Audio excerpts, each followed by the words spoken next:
നമസ്കാരം. Good morning കേരളത്തിലേക്ക് എല്ലാ പ്രേക്ഷകർക്കും സ്വാഗതം. 2 ദിവസം തുടർച്ചയായി മഴ പെയ്തപ്പോൾ പല ജില്ലകളിലും വലിയ നാശനഷ്ടമാണ് ഉണ്ടായത്. മിന്നൽ പ്രളയം രൂപപ്പെടുന്നു, റോഡുകളെല്ലാം വെള്ളത്തിനടിയിലാകുന്നു, ഉരുൾപൊട്ടലും മണ്ണിടിച്ചിലും നഗരങ്ങൾ തോടുകളാകുന്ന അവസ്ഥ. അങ്ങനെ സ്ഥിതിഗതികളെല്ലാം മാറ്റിമറിച്ചൊരു ദുരിതപ്പെയ്ത്ത് എന്ന് പറയേണ്ടി വരും. വീണ്ടും ഒരു പ്രളയത്തിലേക്ക് ഈ മഴ നീങ്ങുമോ എന്ന ആശങ്കയും ഇല്ലാതെയില്ല. ഓണം അടുത്തിരിക്കെ വളരെ പ്രതീക്ഷയോടെ കച്ചവടക്കാർ വാങ്ങിക്കൂട്ടിയ പല സാധനങ്ങളും മഴയിൽ നശിച്ചുപോയ കാഴ്ചയാണ് കണ്ടത്. ഒരു രാത്രി ഇരുട്ടി വെളുത്തപ്പോൾ പലർക്കും കോടിക്കണക്കിന് രൂപയുടെ നഷ്ടമാണ് ഉണ്ടായത്. പക്ഷേ ഒരു കാര്യം ഉറപ്പാണ്, നമ്മൾ മലയാളികൾ തളരില്ല.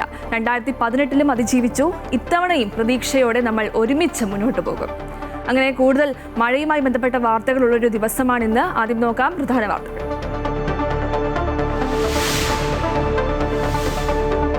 സംസ്ഥാനത്ത് ഇന്നും ശക്തമായ മഴയ്ക്ക് സാധ്യത. 12 ജില്ലകളിലെ വിദ്യാഭ്യാസ സ്ഥാപനങ്ങൾക്കും അവധി. മത്സ്യബന്ധനത്തിന് വിലക്ക്. തീരദേശത്തും മലയോര മേഖലയിലും ജാഗ്രത. മൂഴിയാർ ഡാമിൽ റെഡ് അലർട്ട്. ഷട്ടറുകൾ ഉടൻ തുറക്കും.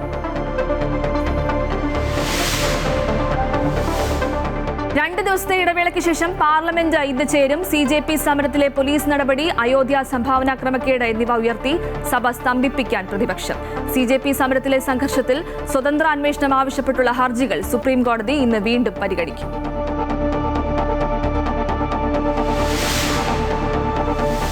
BJP കൗൺസിലർ സുഗതന്റെ അവധി അപേക്ഷ വോട്ടിനിടാൻ നിർദ്ദേശിച്ച തദ്ദേശ ആഭ്യന്തര അണ്ടർ സെക്രട്ടറിമാർക്കെതിരെ ഉടൻ നടപടി. 2 KAS ഉദ്യോഗസ്ഥർക്ക് കാരണം കാണിക്കൽ നോട്ടീസ് നൽകും. സ്വന്തം നിലയിൽ തീരുമാനമെടുത്ത അണ്ടർ സെക്രട്ടറിക്കെതിരെ ഉന്നതതല അന്വേഷണം പ്രഖ്യാപിച്ചേക്കും.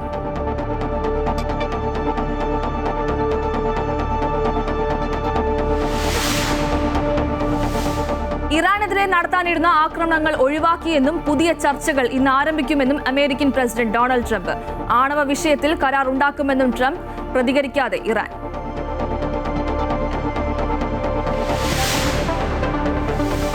കോമൺവെൽത്ത് ഗെയിംസിന് ഗ്ലാസ്ഗോയിൽ സമാപനം. 39 മെഡലുകളുമായി ഇന്ത്യ 4ാമത്. 171 മെഡലുകളുമായി 1ാം സ്ഥാനത്ത് ഓസ്ട്രേലിയ. അടുത്ത ഗെയിംസ് ഇന്ത്യയിൽ. സംസ്ഥാനത്ത് ഇന്നും മഴ മുന്നറിയിപ്പുണ്ട്. എല്ലാ ജില്ലകളിലും യെല്ലോ അലർട്ടാണ് നൽകിയിട്ടുള്ളത്. തീരപ്രദേശങ്ങളിലും മലയോര മേഖലകളിലും കർശന ജാഗ്രതാ നിർദ്ദേശം നൽകിയിട്ടുണ്ട്. 12 ജില്ലകളിൽ ഇന്ന് അവധി പ്രഖ്യാപിച്ചിട്ടുണ്ട്. MG സർവകലാശാലയും ശ്രീനാരായണ ഓപ്പൺ യൂണിവേഴ്സിറ്റിയും ഇന്ന് നടത്താനിരുന്ന പരീക്ഷകളും മാറ്റിവെച്ചു. വിവരങ്ങളുമായി അൻഫിലിറ്റ് ഡിസൂസ തിരുവനന്തപുരത്ത് നിന്നും ചേരുന്നുണ്ട്. അൻഫിലിറ്റ്, ഈ 3 മണിക്കൂർ കൂടുമ്പോൾ അലർട്ടുകൾ ഇങ്ങനെ മാറിക്കൊണ്ടിരിക്കുകയാണ്. കൂടുതലായും ഈ മഴയും മഴക്കെടുതിയും ഒക്കെ രൂക്ഷമായത് മലയോര മേഖലയാണ്. അർദ്ധരാത്രി തുടങ്ങിയ മഴയാണ് തിരുവനന്തപുരത്ത്. ഇന്ന് രാവിലെയും മഴ തുടരുകയാണല്ലേ? ഗോപിയ, തീർച്ചയായും മഴ 2 ദിവസമായി തുടരുന്ന മഴയ്ക്ക് ശമനമില്ലാതെ തന്നെ പറയേണ്ടിയിരിക്കുന്നു. പക്ഷേ അതേസമയം മഴയുടെ തീവ്രത കുറഞ്ഞിട്ടുണ്ട്. ഇന്ന് 11 ജില്ലകളിലും ഇന്ന് അവധി പ്രഖ്യാപിച്ചിട്ടുണ്ട്. അതേസമയം യെല്ലോ അലർട്ട്, മഴയുടെ അലർട്ട് മുഴുവൻ ജില്ലകളിലുമുണ്ട്. മഴയുടെ അലർട്ട് മുഴുവൻ ജില്ലകളിലും യെല്ലോ അലർട്ടാണ് കാണിക്കുന്നുണ്ടെങ്കിൽ പോലും മലയോര മേഖലകളിലും ഒപ്പം തന്നെയും തീരദേശങ്ങളിലുമൊക്കെ കർശനമായ കടുത്ത ജാഗ്രതാ നിർദ്ദേശം തന്നെയാണ് നൽകിയിരിക്കുന്നത്. തീരദേശങ്ങളിൽ ആരും തന്നെ മത്സ്യബന്ധനത്തിന് പോകാൻ പാടില്ല എന്ന് കർശനമായ വിലക്കുണ്ട്. മലയോര പ്രദേശങ്ങളിലും നദീമേഖലകളിലൊക്കെ താമസിക്കുന്ന ജില്ലാ ഭരണകൂടങ്ങൾ നൽകുന്ന നിർദ്ദേശങ്ങൾ അതേ രീതിയിൽ തന്നെ പാലിക്കണമെന്നും ഒട്ടും അമാന്തിക്കാതെ സ്ഥലങ്ങളിലേക്ക് അവരവരുടെ സ്ഥലങ്ങളിൽ നിന്നും മാറി നിൽക്കണമെന്നും, അതായത് ഭരണകൂടം എന്താണോ പറയുന്നത്, എന്താണ് ആവശ്യപ്പെടുന്നത് അതേ രീതിയിൽ നൽകണമെന്നും ദുരന്ത നിവാരണ അതോറിറ്റി അടക്കം തന്നെയും ഒപ്പം കാലാവസ്ഥാ നിരീക്ഷണ കേന്ദ്രത്തിന്റെയും കർശന ജാഗ്രതാ നിർദ്ദേശമുണ്ട്. അതേസമയം 11 ജില്ലകളിൽ നിന്ന് അവധി പ്രഖ്യാപിച്ചിട്ടുണ്ട്. തിരുവനന്തപുരം, കൊല്ലം, ആലപ്പുഴ ഒഴികെയുള്ള മറ്റ് 11 ജില്ലകളിൽ നിന്ന് അവധി പ്രഖ്യാപിച്ചിട്ടുണ്ട്. അതേസമയം ആലപ്പുഴയിലാകട്ടെ കുട്ടനാടായാലും അതുപോലെ ചെങ്ങന്നൂർ, ഈ 2 താലൂക്കുകളിലും അവധിയാണ്. ഈ 2 താലൂക്കുകൾ ഉൾപ്പെടുന്ന ദുരിതാശ്വാസ ക്യാമ്പുകൾ സ്ഥിതി ചെയ്യുന്ന സ്ഥലങ്ങളിലൊക്കെ തന്നെയും സ്കൂളുകൾക്കും കോളേജുകൾക്കൊക്കെ അവധി പ്രഖ്യാപിച്ചിട്ടുണ്ട്. അതേസമയം പരീക്ഷകളിലൊന്നും തന്നെയും മാറ്റമില്ല. നേരത്തെ നിശ്ചയിച്ചിരുന്ന പരീക്ഷകളിലും മാറ്റമില്ല. പക്ഷേ അതേസമയം പത്തനംതിട്ട, അതോടൊപ്പം കാസർഗോഡൊക്കെ തന്നെ പരീക്ഷകളിലും മാറ്റമുണ്ട്. അതോടൊപ്പം MG സർവകലാശാല, ശ്രീനാരായണ ഓപ്പൺ സർവകലാശാലകൾ നേരത്തെ നിശ്ചയിച്ചിരുന്ന പരീക്ഷകളൊക്കെ തന്നെ മാറ്റിവെച്ചതായി അറിയിച്ചിട്ടുണ്ട്. പുതുക്കിയ തീയതിയുമൊക്കെ അറിയിക്കും. പക്ഷേ മഴ കഴിഞ്ഞ 2 ദിവസം നമ്മൾ കണ്ടതനുസരിച്ച് നമുക്കറിയാം, പത്തനംതിട്ട, ഇടുക്കി, കോട്ടയം ജില്ലകളിലൊക്കെ അതിതീവ്രമായ രീതിയിൽ മഴ പെയ്യുക, അതനുസരിച്ചുള്ള നാശനഷ്ടങ്ങളാണ് ഈ ജില്ലകളിലൊക്കെ തന്നെയും. കേരളത്തിൽ ഏറ്റവും അധികം നാശനഷ്ടം ഉണ്ടായത് പത്തനംതിട്ടയാണ്. അത് കഴിഞ്ഞ് ഇടുക്കി, കോട്ടയം ജില്ലകളിലൊക്കെ തന്നെ നാശനഷ്ടങ്ങളുടെ കണക്കുകളൊക്കെ വരുന്നതേ ഉള്ളൂ. പക്ഷേ 2 ദിവസമായി പെയ്യുന്ന മഴയുടെ തീവ്രതയും തോതുമൊക്കെ കുറഞ്ഞിട്ടുണ്ടെന്നാണ് ഇതുവരെ ഏറ്റവും ഒടുവിൽ കാലാവസ്ഥാ നിരീക്ഷണ കേന്ദ്രത്തിൽ നിന്ന് നമുക്ക് ലഭിക്കുന്നത്. പക്ഷേ അതിനുശേഷമുള്ള ബുള്ളറ്റിനുകളിലൊക്കെ മാറ്റങ്ങൾ, അലർട്ടുകളൊക്കെ ആ മഴ മുന്നറിയിപ്പൊക്കെ തന്നെ മാറിയൊക്കെ വരുന്നുണ്ട്. അതനുസരിച്ച് മഴയുടെ തീവ്രതയ്ക്ക് അനുസരിച്ച് മുന്നറിയിപ്പുകൾ മാറ്റം വരും. പക്ഷേ ഒരു കാര്യം ഉറപ്പാണ്, ഈ കർശനമായ ജാഗ്രത നിർദ്ദേശം, ഏറ്റവും പ്രധാനം തിരുവനന്തപുരം തിരുവനന്തപുരത്ത് നിന്ന് റിപ്പോർട്ട് ചെയ്യുകയാണെങ്കിൽ നമുക്കറിയാം വിഴിഞ്ഞവും മുതലപ്പുഴയുമാണ് ഈ രണ്ട് തീരദേശ പ്രദേശങ്ങളിലും. മുതലപ്പുഴയിൽ നിന്ന് മത്സ്യബന്ധനത്തിൽ പോയ 2 പേരിൽ ഒരാളുടെ മൃതദേഹമാണ് കഴിഞ്ഞ ദിവസം കണ്ടെത്തിയത്. മറ്റേയാൾക്ക് വേണ്ടിയുള്ള തിരച്ചിൽ ഇപ്പോഴും തുടരുകയാണ്. അതോടൊപ്പം വിഴിഞ്ഞത്തും അതേ രീതിയിൽ മത്സ്യബന്ധനത്തിൽ പോയ ഒരാളുടെ മൃതദേഹം കണ്ടെത്തിയിരുന്നു. അപ്പോൾ ഈ തീരപ്രദേശങ്ങളിലൊക്കെ തന്നെ കർശനമായ ജാഗ്രതാ നിർദ്ദേശമാണ് നൽകിയിരിക്കുന്നത്. ഇത് മത്സ്യത്തൊഴിലാളികൾ ആരും തന്നെയും കടലിൽ പോകാൻ പാടില്ല എന്ന നിർദ്ദേശം നൽകിയിട്ടുണ്ട്. എന്തായാലും കർശനമായ ജാഗ്രതാ നിർദ്ദേശം, അതോടൊപ്പം തന്നെ മഴ അല്പം മാറി നിൽക്കുന്നു, തീവ്രത കുറഞ്ഞു എന്നൊരു ആശ്വാസം തന്നെയാണ് ഗോപിക. അൺഫിൽറ്റർ റാന്നിയിലെല്ലാം വളരെ വലിയ രീതിയിലുള്ളൊരു വെള്ളക്കെട്ടാണ് കഴിഞ്ഞ ദിവസങ്ങളിലെല്ലാം ഉണ്ടായത്. ഈ ഓണവുമായി ബന്ധപ്പെട്ട കച്ചവടക്കാരൊക്കെ പുതിയ സാധനങ്ങളൊക്കെ വാങ്ങിച്ച് വലിയ പ്രതീക്ഷയോടെ ഇരിക്കുന്ന ഒരു അവസ്ഥയാണ് ഉണ്ടായിരുന്നത്. പക്ഷേ ഈ മഴക്കെടുതി വലിയ രൂക്ഷമാണ്. കോടികളുടെ നഷ്ടമാണ് കച്ചവടക്കാർക്കൊക്കെ ഉണ്ടായത്.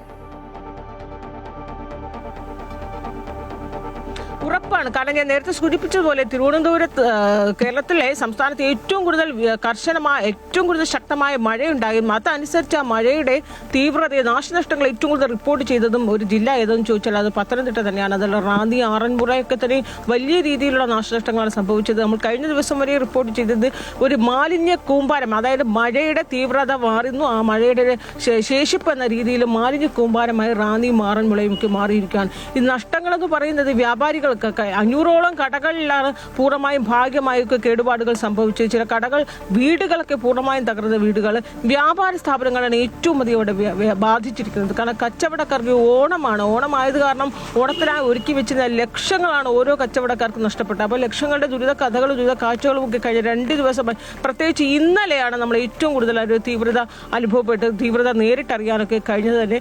അതനുസരിച്ച് ഇന്നിപ്പോൾ ഒരുപക്ഷെ അവിടെ നമുക്ക് കണ്ടതാണ്. അവിടുത്തെ ആറന്മുളയെ സംബന്ധിച്ച് ആറന്മുള MLA അബിൻ വർക്കി പോലും ഭരണപക്ഷത്തു നിന്നുള്ള MLA ആണ്. അദ്ദേഹം പോലും സർക്കാരിന്റെ സംവിധാനങ്ങൾ അവിടെ കൂടുതലായി എത്തണം എന്നുള്ള സഹായം അദ്ദേഹം അഭ്യർത്ഥിക്കുകയാണ്. കാരണം അപ്രതീക്ഷിതമായി ഉണ്ടായ മഴയാണ്. അതേസമയം പ്രതിപക്ഷത്ത് CPM ആകട്ടെ, അവിടെ നമ്മൾ കണ്ടതാണ് CPM ജില്ലാ സെക്രട്ടറി രാജു എബ്രഹാം കടുത്ത വിമർശനവും പ്രതിഷേധവുമായാണ് ഭരണകൂടത്തിന് രംഗത്തെത്തിയിരിക്കുന്നത്. സർക്കാർ സ്പോൺസേഡ് ഒരു വെള്ളപ്പൊക്കമാണ് അവിടെ ഉണ്ടായതെന്ന കടുത്ത ആരോപണം ഉയർത്തുന്നു. പ്രത്യേകിച്ച് പത്തനംതിട്ടയിൽ മഴ മുന്നറിയിപ്പ് ഉണ്ടായിട്ട് പോലും മഴ പെയ്ത് ഓറഞ്ച് അലർട്ടായിരുന്നു. അതിനുശേഷം മണിക്കൂറുകൾ കഴിഞ്ഞ ശേഷം റെഡ് അലർട്ട് പ്രഖ്യാപിക്കുന്നു. പക്ഷേ ഓറഞ്ച് അലർട്ട് എന്ന് പറഞ്ഞാൽ റെഡ് അലർട്ടിന് സമാനം തന്നെയാണ്, മഴ മുന്നറിയിപ്പ് തന്നെയാണ്. എന്തുകൊണ്ട് ഈ പ്രദേശങ്ങളൊക്കെ തന്നെ എത്രത്തോളം പരിസ്ഥിതി ദുർബലമാണെന്ന് നമുക്കറിയാം. അപ്പോൾ പത്തനംതിട്ടയിൽ വെള്ളപ്പൊക്കം, ഫ്ലഡ് 2018 അതിനുശേഷമൊക്കെ ഉണ്ടായപ്പോൾ ഉണ്ടായ ദുരിത പൊയ്ത്തും അതിനുശേഷമുള്ള ദുരിത കാഴ്ചകളൊക്കെ നമ്മുടെ മുന്നിലുള്ളതാണ്. എന്തുകൊണ്ട് അത്തരത്തിലുള്ള അലർട്ട് ഉണ്ടായിട്ടും സമാനമായ രീതിയിൽ ഒരു മുൻകരുതൽ ഭരണകൂടത്തിന്റെ ഭാഗത്തുനിന്ന് ഉണ്ടായില്ല എന്നൊരു ചോദ്യമാണ് പ്രതിപക്ഷത്ത് ഉയർത്തുന്നത്. അതുകൊണ്ട് തന്നെ നാട്ടുകാർ പ്രതിഷേധവുമായി രംഗത്തുണ്ട്, ഒപ്പം വ്യാപാരികളൊക്കെ തന്നെയും പ്രതിഷേധവുമായി രംഗത്തുണ്ട്. ഈ വേണ്ടത്ര കരുതൽ എടുത്തില്ല എന്നതിനപ്പുറത്തേക്ക് ഈ 2 ദിവസമായി ഈ രീതിയിൽ ദുരിതമുണ്ടായിട്ടും അവിടെ ഒരു ഭരണകൂടത്തിന്റെ ഒരു സംവിധാനങ്ങളൊന്നും തന്നെ, സർക്കാർ സംവിധാനം കാര്യക്ഷമമായിരുന്നില്ല എന്നൊരു ആക്ഷേപം ഒരു ഭാഗത്ത് നിൽക്കുന്നുണ്ട്. അതേസമയം മറുഭാഗത്ത് സർക്കാർ സംവിധാനങ്ങൾ പറയുന്നത് എല്ലാവിധമായ ജാഗ്രതാ നിർദ്ദേശവും എല്ലാവിധമായ തയ്യാറെടുപ്പും അവിടെ നടത്തുകയാണ്. പക്ഷേ ഈ രീതിയിൽ ഒരു പ്രതിക്ഷോഭം ഉണ്ടാകുമ്പോൾ ഉണ്ടാകുന്ന ഒരു ദുരന്തവും നഷ്ടവും തന്നെയാണ്. അതേസമയം അവിടെ എത്രത്തോളം നഷ്ടമുണ്ടായ നഷ്ടത്തിന്റെ വ്യാപ്തി, അതിന്റെ കണക്കെടുപ്പ് എന്നതൊക്കെ തന്നെ ഇനി വരും ദിവസങ്ങൾ, ഒരുപക്ഷെ ഇന്നും നാളെയും ഒക്കെ ആയിട്ട് അറിയാൻ കഴിയും. അതേസമയം ഈ നാശനഷ്ടങ്ങൾക്ക് സർക്കാർ എന്ത് രീതിയിലൊരു പരിഹാരം, എന്തൊരു പോംവഴിയാണ് നൽകുക. പ്രത്യേകിച്ച് പത്തനംതിട്ട അത്രയേറെ ദുരിതപ്പൊയ്ത്തിന് ദുരിത കാഴ്ചയ്ക്കും നടുവിൽ തന്നെയാണ് കഴിയുന്നത്. ഇപ്പോഴും അവിടെ നിന്ന് വീടുകളിൽ ഇപ്പോഴും വെള്ളം കയറി, വെള്ളക്കെട്ടൊന്നും തന്നെ മാറിയിട്ടില്ല. ഈ റാന്നിയൊക്കെ തന്നെയും വലിയ രീതിയിൽ ആ വെള്ളത്തിൽ എന്നാണ് വെള്ളിയാഴ്ചയും ശനിയാഴ്ചയും നമ്മൾ എന്താണോ കണ്ട കാഴ്ച, ഏറെക്കുറെ അതിന് സമാനമായ ഒരു കാഴ്ച തന്നെയാണ് ഇപ്പോഴും റാന്നിയിലും ആറന്മുള ഭാഗത്തൊക്കെ കാണാൻ കഴിയുന്നത്. കാരണം അവിടെ നിന്ന് വീടുകളിൽ നിന്ന് വെള്ളം മാറുന്ന ഒരു കാഴ്ച അവസാനിച്ചിട്ടില്ല. അതോടൊപ്പം തന്നെയും ഇനി അങ്ങോട്ട് വ്യാപാരികളും കച്ചവട സ്ഥാപനങ്ങളും ഒക്കെ വലിയ രീതിയിൽ ദുരിത കാഴ്ചയിലാണ് നിൽക്കുന്നത്. ഇനി അങ്ങോട്ട് അവർ എങ്ങനെ മുന്നോട്ട് പോകും? ഇതിനൊക്കെ തന്നെയും വലിയ സർക്കാർ സംവിധാനങ്ങളിലെ ഭരണകൂടം എന്ത് പോംവഴിയാണ്, എന്ത് പരിഹാര മാർഗമാണ് നിർദ്ദേശിക്കുക, ഇതടക്കം ചർച്ച ചെയ്യേണ്ട ഒരു വിഷയം തന്നെയാണ്. അതേസമയം ഈ റാന്നി MLA അടക്കം, അതായത് പത്തനംതിട്ടയിലെ മുഴുവൻ MLA-മാരും അടക്കം അവിടെ സ്ഥിതി ചെയ്ത് ക്യാമ്പ് ചെയ്താണ്. പ്രത്യേകിച്ച് മന്ത്രി PC വിഷ്ണുനാഥനാണ് പത്തനംതിട്ടയുടെ ചുമതല. മന്ത്രി അവിടെ ക്യാമ്പ് ചെയ്തതിനെ പ്രവർത്തനങ്ങൾ ഏകോപിപ്പിക്കുന്നുണ്ട്. അദ്ദേഹം രാവിലെയും വൈകിട്ടും ഒക്കെ തന്നെ മാധ്യമ സമ്മേളനം വിളിച്ചു ചേർത്ത് വേണ്ട രീതിയിലുള്ള എല്ലാ മുൻകരുതലും നിർദ്ദേശങ്ങളും ഒക്കെ നൽകുന്നുണ്ട്. അതിനപ്പുറത്തേക്ക് പത്തനംതിട്ടയായാലും തന്നെ ഇടുക്കിയായാലും കോട്ടയമായാലും ഏറ്റവും കൂടുതൽ ദുരിതമുണ്ടായ ജില്ലകളിൽ പ്രത്യേക സംവിധാനങ്ങൾ, അതായത് അതിനൊരു പ്രത്യേക സംവിധാനങ്ങൾ ഏർപ്പെടുത്തി മുന്നോട്ട് പോകണം എന്ന രീതിയിലാണ് മുഖ്യമന്ത്രി നിർദ്ദേശം നൽകിയത്. കഴിഞ്ഞ ദിവസം ഏറ്റവും ഒടുവിൽ മുഖ്യമന്ത്രിയുടെ വാർത്താക്കുറിപ്പ് മുഖ്യമന്ത്രി ഓഫീസിൽ ഇറക്കിയതിലും അദ്ദേഹം ഈ 3 ജില്ലകളിലും പ്രത്യേക ജാഗ്രതാ നിർദ്ദേശം നൽകുന്നുണ്ട്, പ്രത്യേകിച്ച് പത്തനംതിട്ടയിൽ. ശരി, 3 മണിക്കൂർ കൂടുമ്പോൾ അലേർട്ടുകൾ ഇങ്ങനെ മാറിക്കൊണ്ടിരിക്കുകയാണ്. ജനങ്ങൾ ശ്രദ്ധിക്കുക. അൺഫിൽഡ് ആണ് തിരുവനന്തപുരത്ത് നിന്നും വിവരങ്ങൾ പങ്കുവച്ചത്. ഇനി മധ്യ കേരളത്തിലേക്ക് പോവുകയാണെങ്കിൽ അവിടെ നിന്നും അശ്വതി ചേരുന്നുണ്ട്. അശ്വതി, മധ്യ കേരളത്ത് മഴ കുറവാണ് പൊതുവെ, എന്നാലും മഴക്കെടുതി വലിയ രൂക്ഷമാണ്. ജില്ലയിലെ മുൻകരുതൽ നടപടികൾ എങ്ങനെ പോകുന്നു?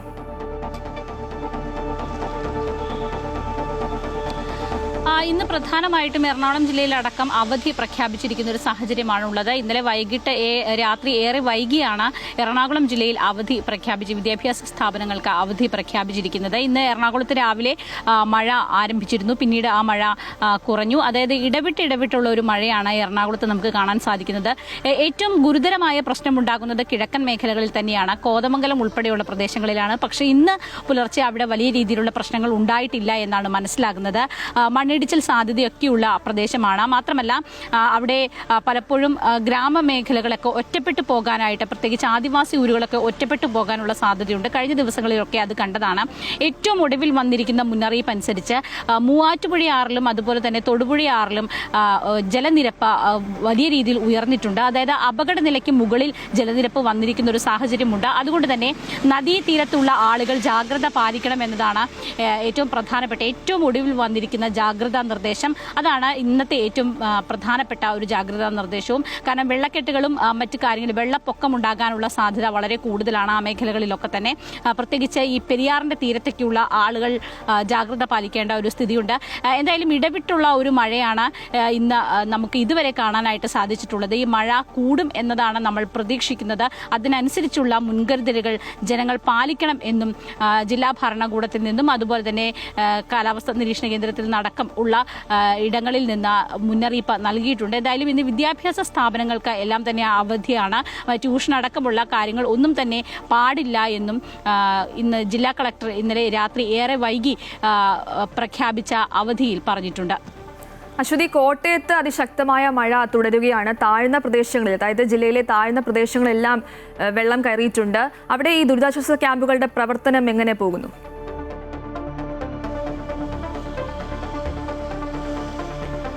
കോട്ടയത്തും അതുപോലെ തന്നെ ഇടുക്കിയിലുമാണ് കഴിഞ്ഞ ദിവസങ്ങളിലൊക്കെ വലിയ രീതിയിലുള്ള മഴ ഉണ്ടായിരുന്നത്. കോട്ടയത്ത് വലിയ രീതിയിൽ വെള്ളക്കെട്ട് ഉണ്ടാകുന്ന സാഹചര്യം, അത് വെള്ളപ്പൊക്കം എന്ന രീതിയിലേക്ക് തന്നെ പോകുന്ന ഒരു സാഹചര്യമാണ് ഉണ്ടായിരുന്നത്. അവിടെ ദുരിതാശ്വാസ ക്യാമ്പുകളും മറ്റും പ്രവർത്തിക്കുന്നുണ്ട്. ഏറ്റവും അധികം ഒരു പ്രശ്നം ബാധിതമായിട്ടുള്ള ഒരു മേഖല എന്ന് പറയുന്നത് ഈ മധ്യ കേരളത്തിൽ അത് കോട്ടയം തന്നെയാണ്. പ്രത്യേകിച്ച് പാലാ മേഖലയിലൊക്കെ വലിയ രീതിയിലുള്ള വെള്ളക്കെട്ട് കഴിഞ്ഞ ദിവസം ഉണ്ടായിരുന്നു. എന്തായാലും ഇന്നും ഈ കനത്ത മഴ തന്നെയാണ് കോട്ടയത്തടക്കം നമ്മൾ പ്രതീക്ഷിക്കുന്നത്. അതുകൊണ്ട് തന്നെ ജാഗ്രതാ നിർദ്ദേശം നൽകിയിട്ടുണ്ട്. അതുപോലെ ഇടുക്കി മേഖലകളിലും വലിയ തോതിലുള്ള മണ്ണിടിച്ചിലടക്കമുള്ള സാധ്യതകൾ എപ്പോഴും നിലനിൽക്കുന്ന ദുർബല പ്രദേശങ്ങളാണ്. അവിടെയും വലിയ രീതിയിൽ ഉള്ള ജാഗ്രതാ നിർദ്ദേശങ്ങളുണ്ട്. അതുപോലെ തന്നെ ആലപ്പുഴയിലും മൂഴിയാർ ഡാം തുറന്നുവിടാനുള്ള സാധ്യത പരിഗണിച്ചും കടലാക്രമണം ശക്തമായ ഒരു സാഹചര്യത്തിൽ അവിടെ വിദ്യാഭ്യാസ സ്ഥാപനങ്ങൾക്ക് അവധി നൽകിയിട്ടുണ്ട്. ഈ കടലാക്രമണം വലിയ ഒരു പ്രശ്നം തന്നെയാണ്. അത് എറണാകുളം ജില്ലയിലടക്കം കഴിഞ്ഞ ദിവസങ്ങളിൽ വലിയ പ്രശ്നം ഉണ്ടാക്കിയിട്ടുണ്ട്. അതും ഗുരുതരമായി ബാധിക്കുന്ന ഒന്നാണ്. ഒപ്പം തന്നെ ഇടുക്കിയിൽ നിന്നുള്ള വെള്ളം, കിഴക്കൻ വെള്ളം ഒഴുകി എത്തുന്ന കോട്ടയം മേഖലകളിലൊക്കെ തന്നെ വെള്ളക്കെട്ട്, വളരെ വേഗത്തിൽ തന്നെ വെള്ളക്കെട്ട് ഉണ്ടാകാനുള്ളൊരു സാധ്യതയുണ്ട്. അവിടെയെല്ലാം തന്നെ ജാഗ്രതാ നിർദ്ദേശം, ആവശ്യമെങ്കിൽ മാറ്റിപ്പാർപ്പിക്കാൻ, കൂടുതൽ ആളുകളെ മാറ്റിപ്പാർപ്പിക്കാനുള്ള നിർദ്ദേശവും നൽകിയിട്ടുണ്ട്. ശരി, കൊച്ചിയിൽ നിന്നും എത്തി അശ്വതിയാണ് വിവരങ്ങൾ നൽകിയത്. ഇനി വടക്കൻ കേരളത്തിലേക്ക് പോവുകയാണെങ്കിൽ അവിടെ നിന്നും ലക്ഷ്മി ചേരുന്നുണ്ട്. ലക്ഷ്മി, വടക്കൻ കേരളത്തിൽ മഴയ്ക്ക് കുറവുണ്ട്, പക്ഷേ മഴക്കെടുതി രൂക്ഷമാണ്. നിരവധി ജീവനുകൾ കഴിഞ്ഞ ദിവസത്തെ മഴയിൽ പൊലിഞ്ഞു. വീടുകൾ ഭാഗികമായും പൂർണ്ണമായും തകർന്നിട്ടുണ്ട്. നിലവിൽ ജില്ലയിലെ ഒരു അവസ്ഥ എങ്ങനെയാണ്? ഗോപിക, ഇന്ന് കോഴിക്കോട് ജില്ലയിൽ പറയുകയാണെങ്കിൽ ഇടവിട്ടുകൊണ്ടുള്ള നേരിയ മഴ തുടരുന്ന ഒരു സാഹചര്യമാണുള്ളത്. കോഴിക്കോട് ജില്ലയിലും അതുപോലെ തന്നെ വടക്കൻ കേരളത്തിൽ ഇന്ന് യെല്ലോ അലേർട്ടാണ് പ്രഖ്യാപിച്ചിരിക്കുന്നത്. അതുകൊണ്ട് തന്നെ ഇന്നലെ മുതൽ ഒരു നേരിയ മഴയാണ് ഈ ജില്ലകളിൽ നിന്നെല്ലാം കാണാൻ സാധിച്ചിട്ടുണ്ട്. അതുപോലെ തന്നെ വലിയ രീതിയിലുള്ള മണ്ണിടിച്ചിലടക്കം വടകര ഭാഗങ്ങളിലെല്ലാം ഉണ്ടായിരുന്നു. ദേശീയപാതയിലാണ് മണ്ണിടിച്ചിലുണ്ടായത്. എങ്കിൽ പോലും അവിടെ നാശനഷ്ടങ്ങളൊന്നും അധികം ഉണ്ടായിട്ടില്ല. വലിയ ആളുകൾക്ക് പരിക്കേൽക്കുന്ന ഒരു സാഹചര്യവും ഉണ്ടായിട്ടില്ല. ഈ ഒരു യെല്ലോ അലേർട്ടിന്റെ പശ്ചാത്തലത്തിൽ തന്നെ ഈ വടക്കൻ കേരളത്തിലെ 5 ജില്ലകളിലെ വിദ്യാഭ്യാസ സ്ഥാപനങ്ങൾക്കും അവധി പ്രഖ്യാപിച്ചിട്ടുണ്ട്. ഇന്നലെ വൈകുന്നേരം രാത്രി വരെ ഏകദേശം നല്ല രീതിയിലുള്ള മഴ കോഴിക്കോട് ജില്ലയിലെ മലയോര മേഖലകളിലെല്ലാം അനുഭവപ്പെട്ടിരുന്നു. ഇതിന്റെ സാഹചര്യത്തിൽ താഴ്ന്ന പ്രദേശങ്ങളിലെല്ലാം വെള്ളം കയറുന്ന ഒരു സാഹചര്യം ഉണ്ടായിരുന്നു. കക്കം ഡാം അതിൻ്റെ 2 ഷട്ടറുകൾ ഇന്നലെ തുറന്നിരുന്നു. അതുപോലെ തന്നെ ഈ മഴയുടെ പശ്ചാത്തലത്തിൽ താഴ്ന്ന പ്രദേശങ്ങളിൽ വെള്ളം കയറിയിട്ടുണ്ട്. 30 ക്യാമ്പുകളിലായി 800-ലധികം ആളുകൾ കഴിയുന്നുണ്ട് എന്നുള്ള വിവരമാണ് നമുക്ക് ലഭിക്കുന്നത്. അതുപോലെ തന്നെ പൂനൂർ പുഴ ഇന്നലെ കരകവിഞ്ഞൊഴുകുന്ന ഒരു സാഹചര്യം ഉണ്ടായിരുന്നു. അതുപോലെ തന്നെ അതുകൊണ്ട് കണ്ണാടിക്കൽ അതുപോലെ തന്നെ മർക്കസ് എന്നീ ഭാഗങ്ങളിലെല്ലാം വെള്ളം കയറിയിരുന്നു. ഇവിടെയുള്ള ആളുകളെയും മാറ്റി പാർപ്പിച്ചിട്ടുണ്ട്. 20 കുടുംബങ്ങളെയാണ്, അതായത് കണ്ണാടിക്കൽ ഭാഗത്തുള്ള 20 കുടുംബങ്ങളെ മാറ്റി പാർപ്പിക്കുന്ന സാഹചര്യം ഉണ്ടായി. അങ്ങനെ വലിയ രീതിയിലുള്ള മുന്നൊരുക്കങ്ങൾ ജില്ലാ ഭരണകൂടം സ്വീകരിച്ചിട്ടുണ്ട്. വിലങ്ങാട് നമ്മൾ എടുത്തു പറയേണ്ട ഒരു കാര്യമാണ്. വയനാട് ദുരന്തം ഉണ്ടായപ്പോൾ തന്നെ വിലങ്ങാടും ഉരുൾപൊട്ടലുണ്ടായ ഒരു സാഹചര്യം ഉണ്ടായിരുന്നു. ഇതിലൊരാൾ മരിക്കുന്ന ഒരു സാഹചര്യം ഉണ്ടായിരുന്നു. അതുകൊണ്ട് തന്നെ ഈ ഒരു മഴ മുന്നറിയിപ്പിന്റെ പശ്ചാത്തലത്തിൽ വിലങ്ങാട് അടക്കം വലിയ രീതിയിലുള്ള സുരക്ഷാ മുൻകരുതലുകൾ ജില്ലാ ഭരണകൂടം സ്വീകരിച്ചിട്ടുണ്ട് എന്നുള്ളതാണ്. കണ്ണൂർ ജില്ലയിലേക്ക് വരികയാണെങ്കിൽ അവിടെ മലയോര പ്രദേശങ്ങളിലാണ്, മലയോര മേഖലകളിലാണ് കൂടുതലും മഴ ലഭിക്കുന്നത് എന്നുള്ളതാണ്. പലയിടങ്ങളിലും മണ്ണിടിച്ചിലടക്കം ഉണ്ടായിട്ടുണ്ട് എന്നുള്ള വിവരവും ഇന്നലെ നമ്മൾ റിപ്പോർട്ട് ചെയ്യപ്പെട്ടിട്ടുണ്ട്. അപ്പോൾ വലിയ രീതിയിലുള്ള അതായത് നേരിയ മഴയാണ് ഇപ്പോൾ ജില്ലയിൽ ലഭിച്ചുകൊണ്ടിരിക്കുന്നത്. എന്നാൽ ഈ മഴയുടെ സാധ്യത തോത് കൂടാനുള്ള സാധ്യതയും ഇപ്പോൾ നമുക്ക് മനസ്സിലാകുന്നുണ്ട്. ഗോപിക. ശരി, അശ്വതി, ലക്ഷ്മിയാണ് കോഴിക്കോട് നിന്നും വിവരങ്ങൾ പങ്കുവച്ചത്. ഇനി പത്തനംതിട്ടയിലേക്ക് പോവുകയാണെങ്കിൽ പത്തനംതിട്ടയിൽ വനമേഖലയിൽ കനത്ത മഴ തുടരുകയാണ്. പമ്പയാറ്റിൽ ജലനിരപ്പ് കൂടിയിട്ടുണ്ട്. മൂഴിയാർ അണക്കെട്ട് നിറഞ്ഞതിനാൽ റെഡ് അലർട്ട് പ്രഖ്യാപിച്ചു. ശബരിമലയിലും കനത്ത മഴ പെയ്യുന്നുണ്ട്. നിറപുത്തരി പൂജകൾക്കായി നട തുറന്നിട്ടുള്ളതിനാൽ തീർത്ഥാടകർ ജാഗ്രത പാലിക്കണമെന്ന് മുന്നറിയിപ്പ് നൽകിയിട്ടുണ്ട്. കണ്ണൻദേവ് ചേരുന്നുണ്ട് അവിടെ നിന്നും. കണ്ണൻദേവ്, പത്തനംതിട്ടയെ കുറിച്ച് പറയുകയാണെങ്കിൽ ആ ജില്ലയിലാണ് ഏറ്റവും കൂടുതൽ മഴക്കെടുതി രൂക്ഷമായി അനുഭവപ്പെട്ടത്. കച്ചവടക്കാർക്ക് ഉൾപ്പെടെ വലിയ രീതിയിലുള്ള നാശനഷ്ടമാണ് സംഭവിച്ചത്. ഇപ്പോൾ ഈ മൂഴിയാർ ഡാം തുറക്കാൻ പോകുന്നു. വലിയ ജാഗ്രതാ നിർദ്ദേശമാണ് നൽകിയിട്ടുള്ളത് അല്ലേ? അതേ ഗോപിക, കഴിഞ്ഞ ദിവസം ഒരു പകൽ മഴ അല്പം മാറി നിന്ന് ഒരു ആശ്വാസമായിരുന്നു. എന്നാൽ രാത്രിയോടെ മഴ ശക്തമായി തുടരുകയായിരുന്നു. ഇതോടെ പമ്പയിലും കക്കാട്ടാറ്റിലും ഉൾപ്പെടെ ജലനിരപ്പ് ഉയർന്നിട്ടുണ്ട്. അതുകൊണ്ട് തന്നെ റാന്നി, കോഴഞ്ചേരി താലൂക്കുകളിൽ അതീവ ജാഗ്രത വേണമെന്നാണ് അധികൃതരുടെ നിർദ്ദേശം. പമ്പയുടെ തീരത്തുള്ള ഈ പ്രദേശങ്ങളിലൊക്കെ വെള്ളം ഇനിയും ഉയരാൻ സാധ്യതയുണ്ട് എന്നാണ് കണക്കാക്കുന്നത്. ഇവിടങ്ങളിലൊക്കെ കൂടുതൽ സ്ഥലങ്ങളിൽ നിന്ന് ആളുകളെ സുരക്ഷിതമായ സ്ഥലങ്ങളിലേക്ക് മാറ്റുന്നുണ്ട്. മാത്രമല്ല, മൂഴിയാർ ഡാം ഏതു സമയത്തും തുറക്കുമെന്ന ഒരു മുന്നറിയിപ്പും നൽകിയിട്ടുണ്ട്. ഡാമിലെ ജലനിരപ്പ് റെഡ് ലെവൽ നിലയിലേക്ക് എത്തിയിട്ടുണ്ട്. അത് ഇനിയും ഏതാണ്ട് 192 മീറ്ററിൽ കൂടുതൽ എത്തിയാൽ ഡാമിന്റെ ഷട്ടറുകൾ ഉയർത്തി ഈ ജലം കക്കാട്ടാറ്റിലേക്ക് ഒഴുക്കിവിടും. ഇതുമൂലം നദിയിൽ ജലനിരപ്പ് ഉയരാൻ സാധ്യതയുള്ളതിനാൽ ഈ കക്കാട്ടാറിന്റെയും പമ്പാ നദിയുടെയും ഇരുകരകളിലും താമസിക്കുന്നവരും പൊതുജനങ്ങളും ജാഗ്രത പുലർത്തണമെന്ന ഒരു നിർദ്ദേശവും നൽകിയിട്ടുണ്ട്. ഇത്തരത്തിൽ ജില്ലാ ഭരണകൂടം മുൻകരുതലുകളൊക്കെ എടുത്തിട്ടുണ്ട്. ഇനിയും കൂടുതൽ സ്ഥലങ്ങളിലേക്ക് വെള്ളം കയറാനുള്ള ഒരു സാധ്യത തന്നെയാണ് കണക്കാക്കുന്നത്. ഇന്നലെ രാത്രിയിലൊക്കെ ഫയർഫോഴ്സ് സംഘത്തിന്റെയൊക്കെ നേതൃത്വത്തിൽ വിവിധ ഇടങ്ങളിൽ നിന്ന് ആളുകളെ മറ്റു സുരക്ഷിത സ്ഥാനങ്ങളിലേക്ക് മാറ്റുന്ന ഒരു സ്ഥിതി ഉണ്ടായിരുന്നു. മറ്റൊരു കാര്യം, ഈ ശബരിമല നട നിറപുത്തരി പൂജകൾക്കായി തുറന്നിട്ടുള്ളതിനാൽ അവിടേക്കൊക്കെ ഭക്തർ എത്തുന്നുണ്ട്. ഈ ശബരിമല പാതയിലും ഇത്തരത്തിൽ മണ്ണിടിച്ചിലടക്കമുള്ള കാര്യങ്ങൾ ഇന്നലെ രാത്രിയിലൊക്കെ ഉണ്ടായിരുന്നു. അതൊക്കെ പരിഹരിച്ച് ഈ ഭക്തരെ അങ്ങോട്ടേക്ക് കടത്തിവിടുന്ന ഒരു സ്ഥിതിയൊക്കെ ഉണ്ടായിരുന്നു. എന്തായാലും ഇപ്പോൾ ശബരിമലയിലും മഴ കനക്കുന്നു എന്നൊരു വിവരമാണ് ലഭിക്കുന്നത്. അവിടെയും മഴയ്ക്ക് കുറവൊന്നുമില്ല. ഈ നിറപുത്തരി പൂജകൾക്ക് ശേഷം ഇന്ന് തന്നെ നടയടയ്ക്കും. അതുകൊണ്ട് തന്നെ മറ്റ് ആശങ്കകൾ അവിടെ ഉണ്ടാകാൻ സാധ്യതയില്ല. എന്തായാലും പത്തനംതിട്ട ജില്ലയിൽ മഴ കനക്കുകയാണ് ഗോപിക. ശരി, പത്തനംതിട്ടയിൽ വനമേഖലയിൽ കനത്ത മഴ തുടരുകയാണ്. ഒപ്പം ശബരിമലയിലും കനത്ത മഴ പെയ്യുന്നുണ്ട്. ഈ തീർത്ഥാടകർ എല്ലാം ജാഗ്രത പാലിക്കാൻ നിർദ്ദേശം നൽകിയിട്ടുണ്ട്. ആ ജാഗ്രതയെല്ലാം എല്ലാവരും പാലിക്കണം. കണ്ണൻദേവാണ് വിവരങ്ങൾ നൽകിയത്.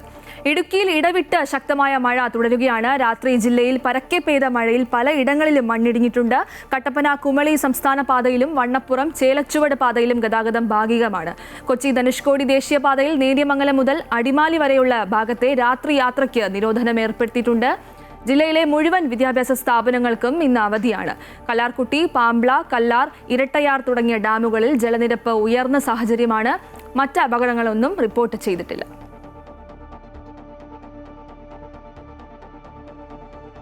പൊട്ടിയൊലിച്ചെത്തിയ ഉരുളിൽ നിന്ന് തലനാരിഴയ്ക്കാണ് ഇടുക്കി ഏലപ്പാറ ചെമ്മൺ സ്വദേശി തങ്കരാജും കുടുംബവും രക്ഷപ്പെട്ടത്. ഇവർ ഒരായുസ് മുഴുവൻ കഷ്ടപ്പെട്ടുണ്ടാക്കിയ വീടും സമ്പാദ്യങ്ങളും എല്ലാം ഉരുളെടുത്തു.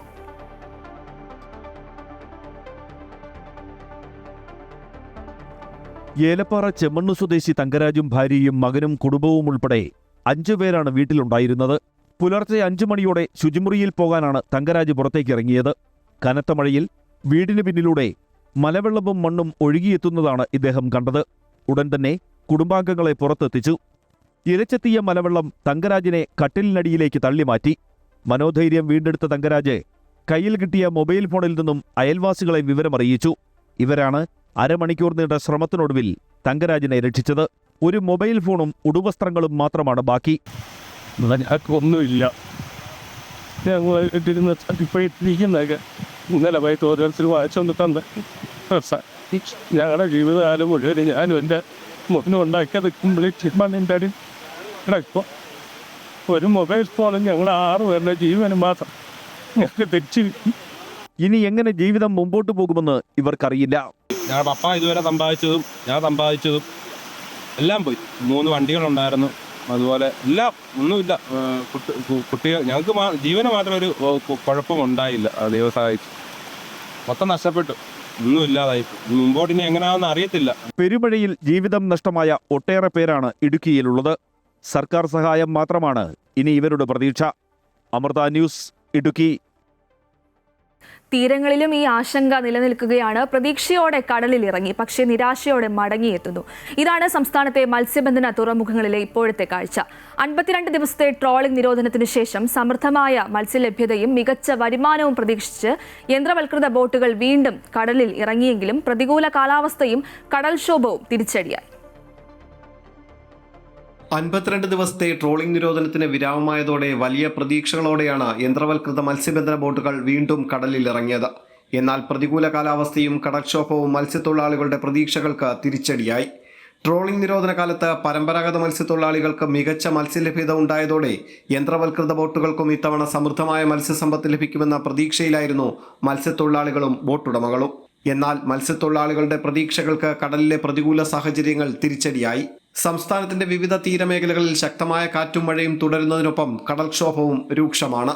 ഒരുപാട് നിരോധന ബോട്ട് മെയിൻ്റനൻസ് എല്ലാം കൂടി ഒരു 8 ലക്ഷം ചിലവാക്കി. ഇപ്പോൾ കൂടിപ്പോയി ഒരു 3 രൂപ കിട്ടും, എന്നിട്ടും നഷ്ടമാണ്. 4 ദിവസം വലിച്ചാലേ നമുക്ക് മുതലാവത്തുള്ളൂ. ഈ കാറ്റ് കേൾക്കത്തിനൊക്കെ പറ്റത്തില്ല. അത് പിന്നെ പണിക്കാരും എല്ലാം വാമിറ്റെടുത്തൊക്കെ അവിടെ കിടന്ന് കുളഞ്ഞു, അങ്ങനെ ഓടിക്കേറിയത്. കടൽ പ്രക്ഷുബ്ധമായതിനാൽ പല ബോട്ടുകൾക്കും ഉൾക്കടലിലേക്ക് പോകാനായില്ല. മത്സ്യബന്ധനം പൂർണ്ണമായി നടത്താനാകാതെ ലഭിച്ച മത്സ്യവുമായി തന്നെ പല ബോട്ടുകളും തീരത്തേക്ക് മടങ്ങിയെത്തുകയാണ്. ശക്തമായ കാറ്റിനും മോശം കാലാവസ്ഥയ്ക്കും സാധ്യത തുടരുന്നതിനാൽ പല സമുദ്രമേഖലകളിലും മത്സ്യബന്ധനത്തിന് പോകരുതെന്ന് അധികൃതർ മുന്നറിയിപ്പും നൽകിയിരിക്കുന്നു. എന്നാൽ കാലാവസ്ഥ അനുകൂലമായാൽ വരും ദിവസങ്ങളിൽ മികച്ച മത്സ്യലഭ്യതയും നല്ല വരുമാനവും ലഭിക്കുമെന്ന പ്രതീക്ഷയിലാണ് മത്സ്യത്തൊഴിലാളികളും ബോട്ടുടമകളും. അമൃത ന്യൂസ്, കൊല്ലം. BJP കൗൺസിലർ സുഗതന്റെ അവധി അപേക്ഷ വോട്ടിനിടാൻ നിർദ്ദേശിച്ച തദ്ദേശ ആഭ്യന്തര അണ്ടർ സെക്രട്ടറിമാർക്കെതിരെ ഉടൻ നടപടി. 2 KAS ഉദ്യോഗസ്ഥർക്കും ഇന്ന് കാരണം കാണിക്കൽ നോട്ടീസ് നൽകും. തദ്ദേശ മന്ത്രിയുടെയും സ്പെഷ്യൽ സെക്രട്ടറിയുടെയും നിർദ്ദേശം മറികടന്ന് സ്വന്തം നിലയിൽ തീരുമാനമെടുത്ത അണ്ടർ സെക്രട്ടറിക്കെതിരെ ഉന്നതതല അന്വേഷണവും പ്രഖ്യാപിച്ചേക്കും. വിവരങ്ങളുമായി അൺഫിൽറ്റ് ചേരുന്നുണ്ട്. അൺഫിൽറ്റ്, ഈ മന്ത്രിക്കു മുകളിൽ ഈ അണ്ടർ സെക്രട്ടറിമാർ എടുത്ത തീരുമാനമാണ് ഇപ്പോൾ അവരെ തന്നെ പൊല്ലാപ്പിലാക്കിയിരിക്കുന്നത്. ഇന്ന് കാരണം കാണിക്കൽ നോട്ടീസ് നൽകുന്നുണ്ട്. തുടർ നടപടികൾ എന്തൊക്കെയായിരിക്കും? തീർച്ചയായും ഗോപിക, മന്ത്രിമാർക്ക്, അതായത് തദ്ദേശ സ്വയംഭരണ വകുപ്പ് മന്ത്രി കെ എം ഷാജിക്ക് മുന്നിലാണ് ആദ്യമായി ഈ അവധി അപേക്ഷ വരുന്നത്. ഈ അവധി അപേക്ഷ വരുമ്പോൾ തദ്ദേശ വകുപ്പ് വരുന്നു. തദ്ദേശ വകുപ്പിന്റെ സ്പെഷ്യൽ സെക്രട്ടറിയും, അതായത് അണ്ടർ സെക്രട്ടറിക്ക് വരുമ്പോൾ അണ്ടർ സെക്രട്ടറി സ്പെഷ്യൽ സെക്രട്ടറിക്കും അതിനു മുന്നേ സ്പെഷ്യൽ സെക്രട്ടറി മന്ത്രിക്കും നൽകി. എന്നാൽ ഇത് സ്പെഷ്യൽ സെക്രട്ടറി കണ്ടിട്ടും ഈ അപേക്ഷയ്ക്ക്, അതായത് സുഗതന്റെ അവധി അപേക്ഷ 6 മാസത്തേക്ക് അവധിയാണ് സുഗതൻ അപേക്ഷിച്ചത്. ഈ അവധി അപേക്ഷയ്ക്ക് എന്ത് ചെയ്യണമെന്ന് ഈ ആദ്യമേ അവധി അപേക്ഷ വരുന്നത് ആഭ്യന്തര വകുപ്പിലാണ്. അപ്പോൾ ആഭ്യന്തര വകുപ്പ് സെക്രട്ടറി ഇത് നേരെ തദ്ദേശ വകുപ്പിൽ, കാരണം കോർപ്പറേഷൻ എന്ന് പറയുന്നത് തദ്ദേശ വകുപ്പിന്റെ കീഴിൽ വരുന്നതാണ്. അതുകൊണ്ട് എന്ത് ചെയ്യണമെന്ന് അറിയാനായി തദ്ദേശ വകുപ്പിനാണ് ഇത് അയക്കുന്നത്. ആഭ്യന്തര വകുപ്പ് തദ്ദേശ വകുപ്പിൽ അത് അയക്കുമ്പോൾ സ്പെഷ്യൽ സെക്രട്ടറി പറയുന്നു ഇതിനകത്ത് തീരുമാനമൊന്നും എടുക്കേണ്ടതില്ല എന്ന്. സ്പെഷ്യൽ സെക്രട്ടറി അങ്ങനെ ഒരു നിലപാടെടുക്കുന്നു. മന്ത്രിക്ക് ഇത് അയക്കുമ്പോൾ മന്ത്രിയും അത് തന്നെയാണ്, കെ എം ഷാജിയും അത് തന്നെയാണ്. ഇതിൽ പ്രത്യേകിച്ച് ഒരു നിലപാടോ ഒരു നടപടിയോ അല്ലെങ്കിൽ സർക്കാരിന്റെ ഭാഗത്തുനിന്ന് ഒരു തീരുമാനമോ തൽക്കാലം എടുക്കേണ്ടതില്ല, എടുക്കാതെ, അതായത് ഇത് പരിഗണിക്കേ വേണ്ട എന്ന രീതിയിലാണ് മന്ത്രിയായാലും സ്പെഷ്യൽ സെക്രട്ടറി ആയാലും തീരുമാനമെടുത്തത്. എന്നാൽ ഈ 2 നടപടികൾ അല്ലെങ്കിൽ 2 നിലപാടുകൾ മറികടന്ന് ആ വകുപ്പിൽ തന്നെ അണ്ടർ സെക്രട്ടറിയാണ് ചിത്ര പിയാരുണ്ട്, KAS ഉദ്യോഗസ്ഥയാണ്. അപ്പോൾ ആദ്യ ബാച്ചിലെ KAS ഉദ്യോഗസ്ഥയാണ്, കേരളത്തിന്റെ ആദ്യ KAS ബാച്ചിലെ ഉദ്യോഗസ്ഥ കൂടിയാണ് അണ്ടർ സെക്രട്ടറി. എന്നാൽ ഈ 2 മന്ത്രിയുടെയും സ്പെഷ്യൽ സെക്രട്ടറിയുടെയും ഉന്നത ഉദ്യോഗസ്ഥനാണ് സ്പെഷ്യൽ സെക്രട്ടറി, IAS ഉദ്യോഗസ്ഥനാണ്. അദ്ദേഹത്തിന്റെ ഉത്തരവും അദ്ദേഹത്തിന്റെ തീരുമാനവും മറികടന്ന് അണ്ടർ സെക്രട്ടറി സ്വന്തം നിലയിലാണ് 6 മാസത്തേക്കുള്ള അവധി അപേക്ഷയ്ക്കുള്ള ഒരു നിർദ്ദേശം, അല്ലെങ്കിൽ ഇത് വോട്ടിനിട്ട് കൗൺസിൽ പാസ്സാകുകയാണെങ്കിൽ 6 മാസം വരെ സംരക്ഷണം ലഭിക്കുമെന്ന് എഴുതി ചേർത്താണ് ഇത് സർക്കുലറായി നൽകിയിരിക്കുന്നത്. ഈ സർക്കുലർ അങ്ങനെ ഒരു മറുപടി നൽകുകയും അത് നേരെ ആഭ്യന്തര വകുപ്പിന് അയക്കുകയും ചെയ്തു. ആഭ്യന്തര വകുപ്പ് അണ്ടർ സെക്രട്ടറിയും ഇതേപോലൊരു KS ഉദ്യോഗസ്ഥയാണ്, അതും ഒരു വനിതാ ഉദ്യോഗസ്ഥയാണ് നമിതയും ഇതേ രീതിയിൽ തദ്ദേശ വകുപ്പിൽ അണ്ടർ സെക്രട്ടറി അയച്ച അതേ രീതിയിലുള്ള മറുപടി യാതൊന്നും ചെയ്യാതെ അത് അനുവദിച്ചുകൊണ്ട് കോർപ്പറേഷൻ അയക്കുകയായിരുന്നു. അപ്പോൾ കോർപ്പറേഷന്റെ മുന്നിലെത്തുമ്പോൾ അത് ആഭ്യന്തര വകുപ്പിന്റെ ഉത്തരവായി മാറുകയും ആ ഉത്തരവ് സർക്കുലർ ഉയർത്തിക്കാട്ടിയായിരുന്നു കൗൺസിൽ യോഗത്തിൽ സുഗതനെ വോട്ടിനിടുകയും ഒക്കെ ചെയ്തത്. അങ്ങനെ ഭൂരിപക്ഷ വോട്ടുകൾ ലഭിക്കുകയും അവധി അംഗീകാരം നൽകുകയും ചെയ്തു. അപ്പോൾ ഇത് വലിയ രീതിയിൽ വാർത്തയായി ചർച്ചയായപ്പോഴാണ് ഈ 2 വകുപ്പിലെ മന്ത്രിമാരും ഇത് കണ്ട് അവർ അറിഞ്ഞിട്ട് പോലും ഇല്ലാത്തൊരു കാര്യമാണ്. അതിൽ ഏറ്റവും ശ്രദ്ധേയമാകുന്നത് തദ്ദേശ വകുപ്പിലെ മന്ത്രി ഇതിൽ ഇടപെടാൻ പാടില്ല, ഇതിൽ അനുമതി നൽകാൻ പാടില്ല എന്ന് പ്രത്യേകം പറഞ്ഞു, ഒരു വാക്കാൽ നിർദ്ദേശമാണ് നൽകിയത്. എന്നിട്ട് പോലും അത് മറികടന്നുകൊണ്ട് അണ്ടർ സെക്രട്ടറി എന്തുകൊണ്ട് സ്വന്തം നിലയിൽ ഇങ്ങനെ തീരുമാനമെടുത്തു. അതുകൊണ്ടാണ് അതിൽ ഉന്നതതല അന്വേഷണം. അപ്പോൾ ഇതിൽ ആദ്യ പ്രതിയാകുന്നത് തദ്ദേശ വകുപ്പ് അണ്ടർ സെക്രട്ടറി ആയിരിക്കുന്ന ചിത്ര പി അരുണിമ തന്നെയാണ്. അപ്പോൾ അതിനെതിരെ ഒരു ഉന്നത അന്വേഷണമായിരിക്കും നടക്കുക. 2 സെക്രട്ടറിമാർക്കും തദ്ദേശ വകുപ്പിലെയും ആഭ്യന്തര വകുപ്പിലെയും അണ്ടർ സെക്രട്ടറി 2പേരും KS ഉദ്യോഗസ്ഥരാണ്. 2 പേർക്കിടെ ഉന്നതതല അന്വേഷണം നടക്കും. എന്തായാലും മന്ത്രിമാർ 2 പേരും KM ഷാജി ആയാലും ആഭ്യന്തര രമേശ് ചെന്നിത്തലയായാലും കടുത്ത അതിർത്തിയിലും കടുത്ത രോഷത്തിലും തന്നെയാണ്. ഉടനടി ഇതിനകത്ത് തീരുമാനം നൽകണം. അപ്പോൾ ആദ്യ പടിയായി 2 ഉദ്യോഗസ്ഥർക്കും കാരണം കാണിക്കൽ നോട്ടീസ് നൽകും. ഏത് സാഹചര്യത്തിലാണ് ഇങ്ങനെ ഒരു തീരുമാനം, സ്വന്തം നിലയിൽ ഒരു തീരുമാനം എടുക്കാനുള്ള സാഹചര്യം. അപ്പോൾ കൂടുതൽ പ്രതിയാകുന്നതും കൂടുതൽ പ്രതിക്കൂട്ടിലാകുന്നതും തദ്ദേശ വകുപ്പിലെ സെക്രട്ടറി ആയിരിക്കുന്ന KS ഉദ്യോഗസ്ഥ ചിത്ര പി അരുണിമ തന്നെയാണ്.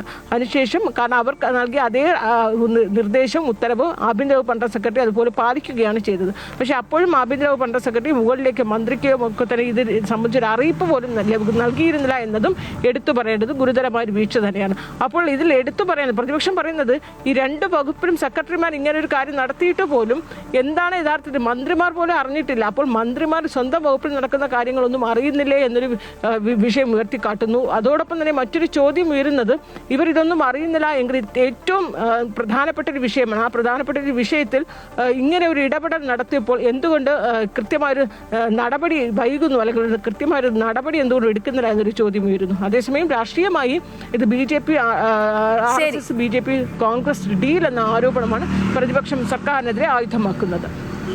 സുഗതന്റെ അവധി അപേക്ഷ വോട്ടിനിടാൻ നിർദ്ദേശിച്ച തദ്ദേശ ആഭ്യന്തര അണ്ടർ സെക്രട്ടറിമാർക്കെതിരെ ഉടൻ നടപടി ഉണ്ടാകും. അൺഫിലിറ്റാണ് വിവരങ്ങൾ നൽകിയത്. 2 ദിവസത്തെ ഇടവേളയ്ക്ക് ശേഷം പാർലമെന്റ് ഇന്ന് ചേരും. CJP സമരത്തിലെ പോലീസ് നടപടി, അയോധ്യ സംഭാവന ക്രമക്കേട് എന്നീ വിഷയങ്ങൾ ഉയർത്തി സഭ സ്തംഭിപ്പിക്കാൻ തന്നെയാണ് പ്രതിപക്ഷ തീരുമാനം. അതേസമയം CJP സമരത്തിലെ സംഘർഷത്തിൽ സ്വതന്ത്ര അന്വേഷണം ആവശ്യപ്പെട്ടുള്ള ഹർജികൾ സുപ്രീം കോടതി ഇന്ന് വീണ്ടും പരിഗണിക്കും. വിവരങ്ങളുമായി ജിഷ്ണു കൃഷ്ണൻ ഡൽഹിയിൽ നിന്നും ചേരുന്നുണ്ട്. ജിഷ്ണു, ഇന്നും പാർലമെന്റ് പ്രക്ഷുബ്ധമാകും. നിരവധി വിഷയങ്ങൾ ഉന്നയിക്കാൻ തന്നെയാണ് പ്രതിപക്ഷ നീക്കമല്ലേ?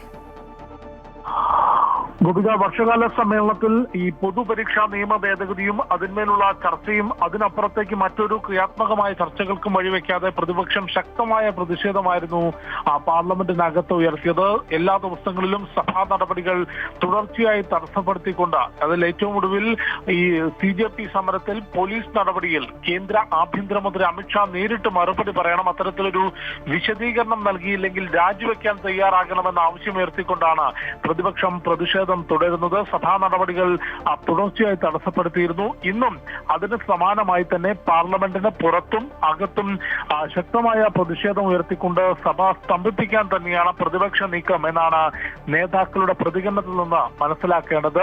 CJP സമരത്തിലെ പോലീസ് നടപടി കൂടാതെ അയോധ്യ സംഭാവന ക്രമക്കേട്, ഈ 2 വിഷയങ്ങൾ കേന്ദ്രീകരിച്ചുകൊണ്ടാണ് പാർലമെന്റിനകത്തും പുറത്തും പ്രതിഷേധിക്കാൻ പ്രതിപക്ഷം തീരുമാനിച്ചത്. സഭാ നടപടികൾ തുടർച്ചയായി തടസ്സപ്പെടുത്തുന്നതിനെ ഭരണപക്ഷം, പ്രത്യേകിച്ച് കേന്ദ്ര പാർലമെന്ററി കാര്യ വകുപ്പ് മന്ത്രി കിരൺ റിജിജു ഉൾപ്പെടെയുള്ളവർ രൂക്ഷമായി വിമർശിച്ചിരുന്നു.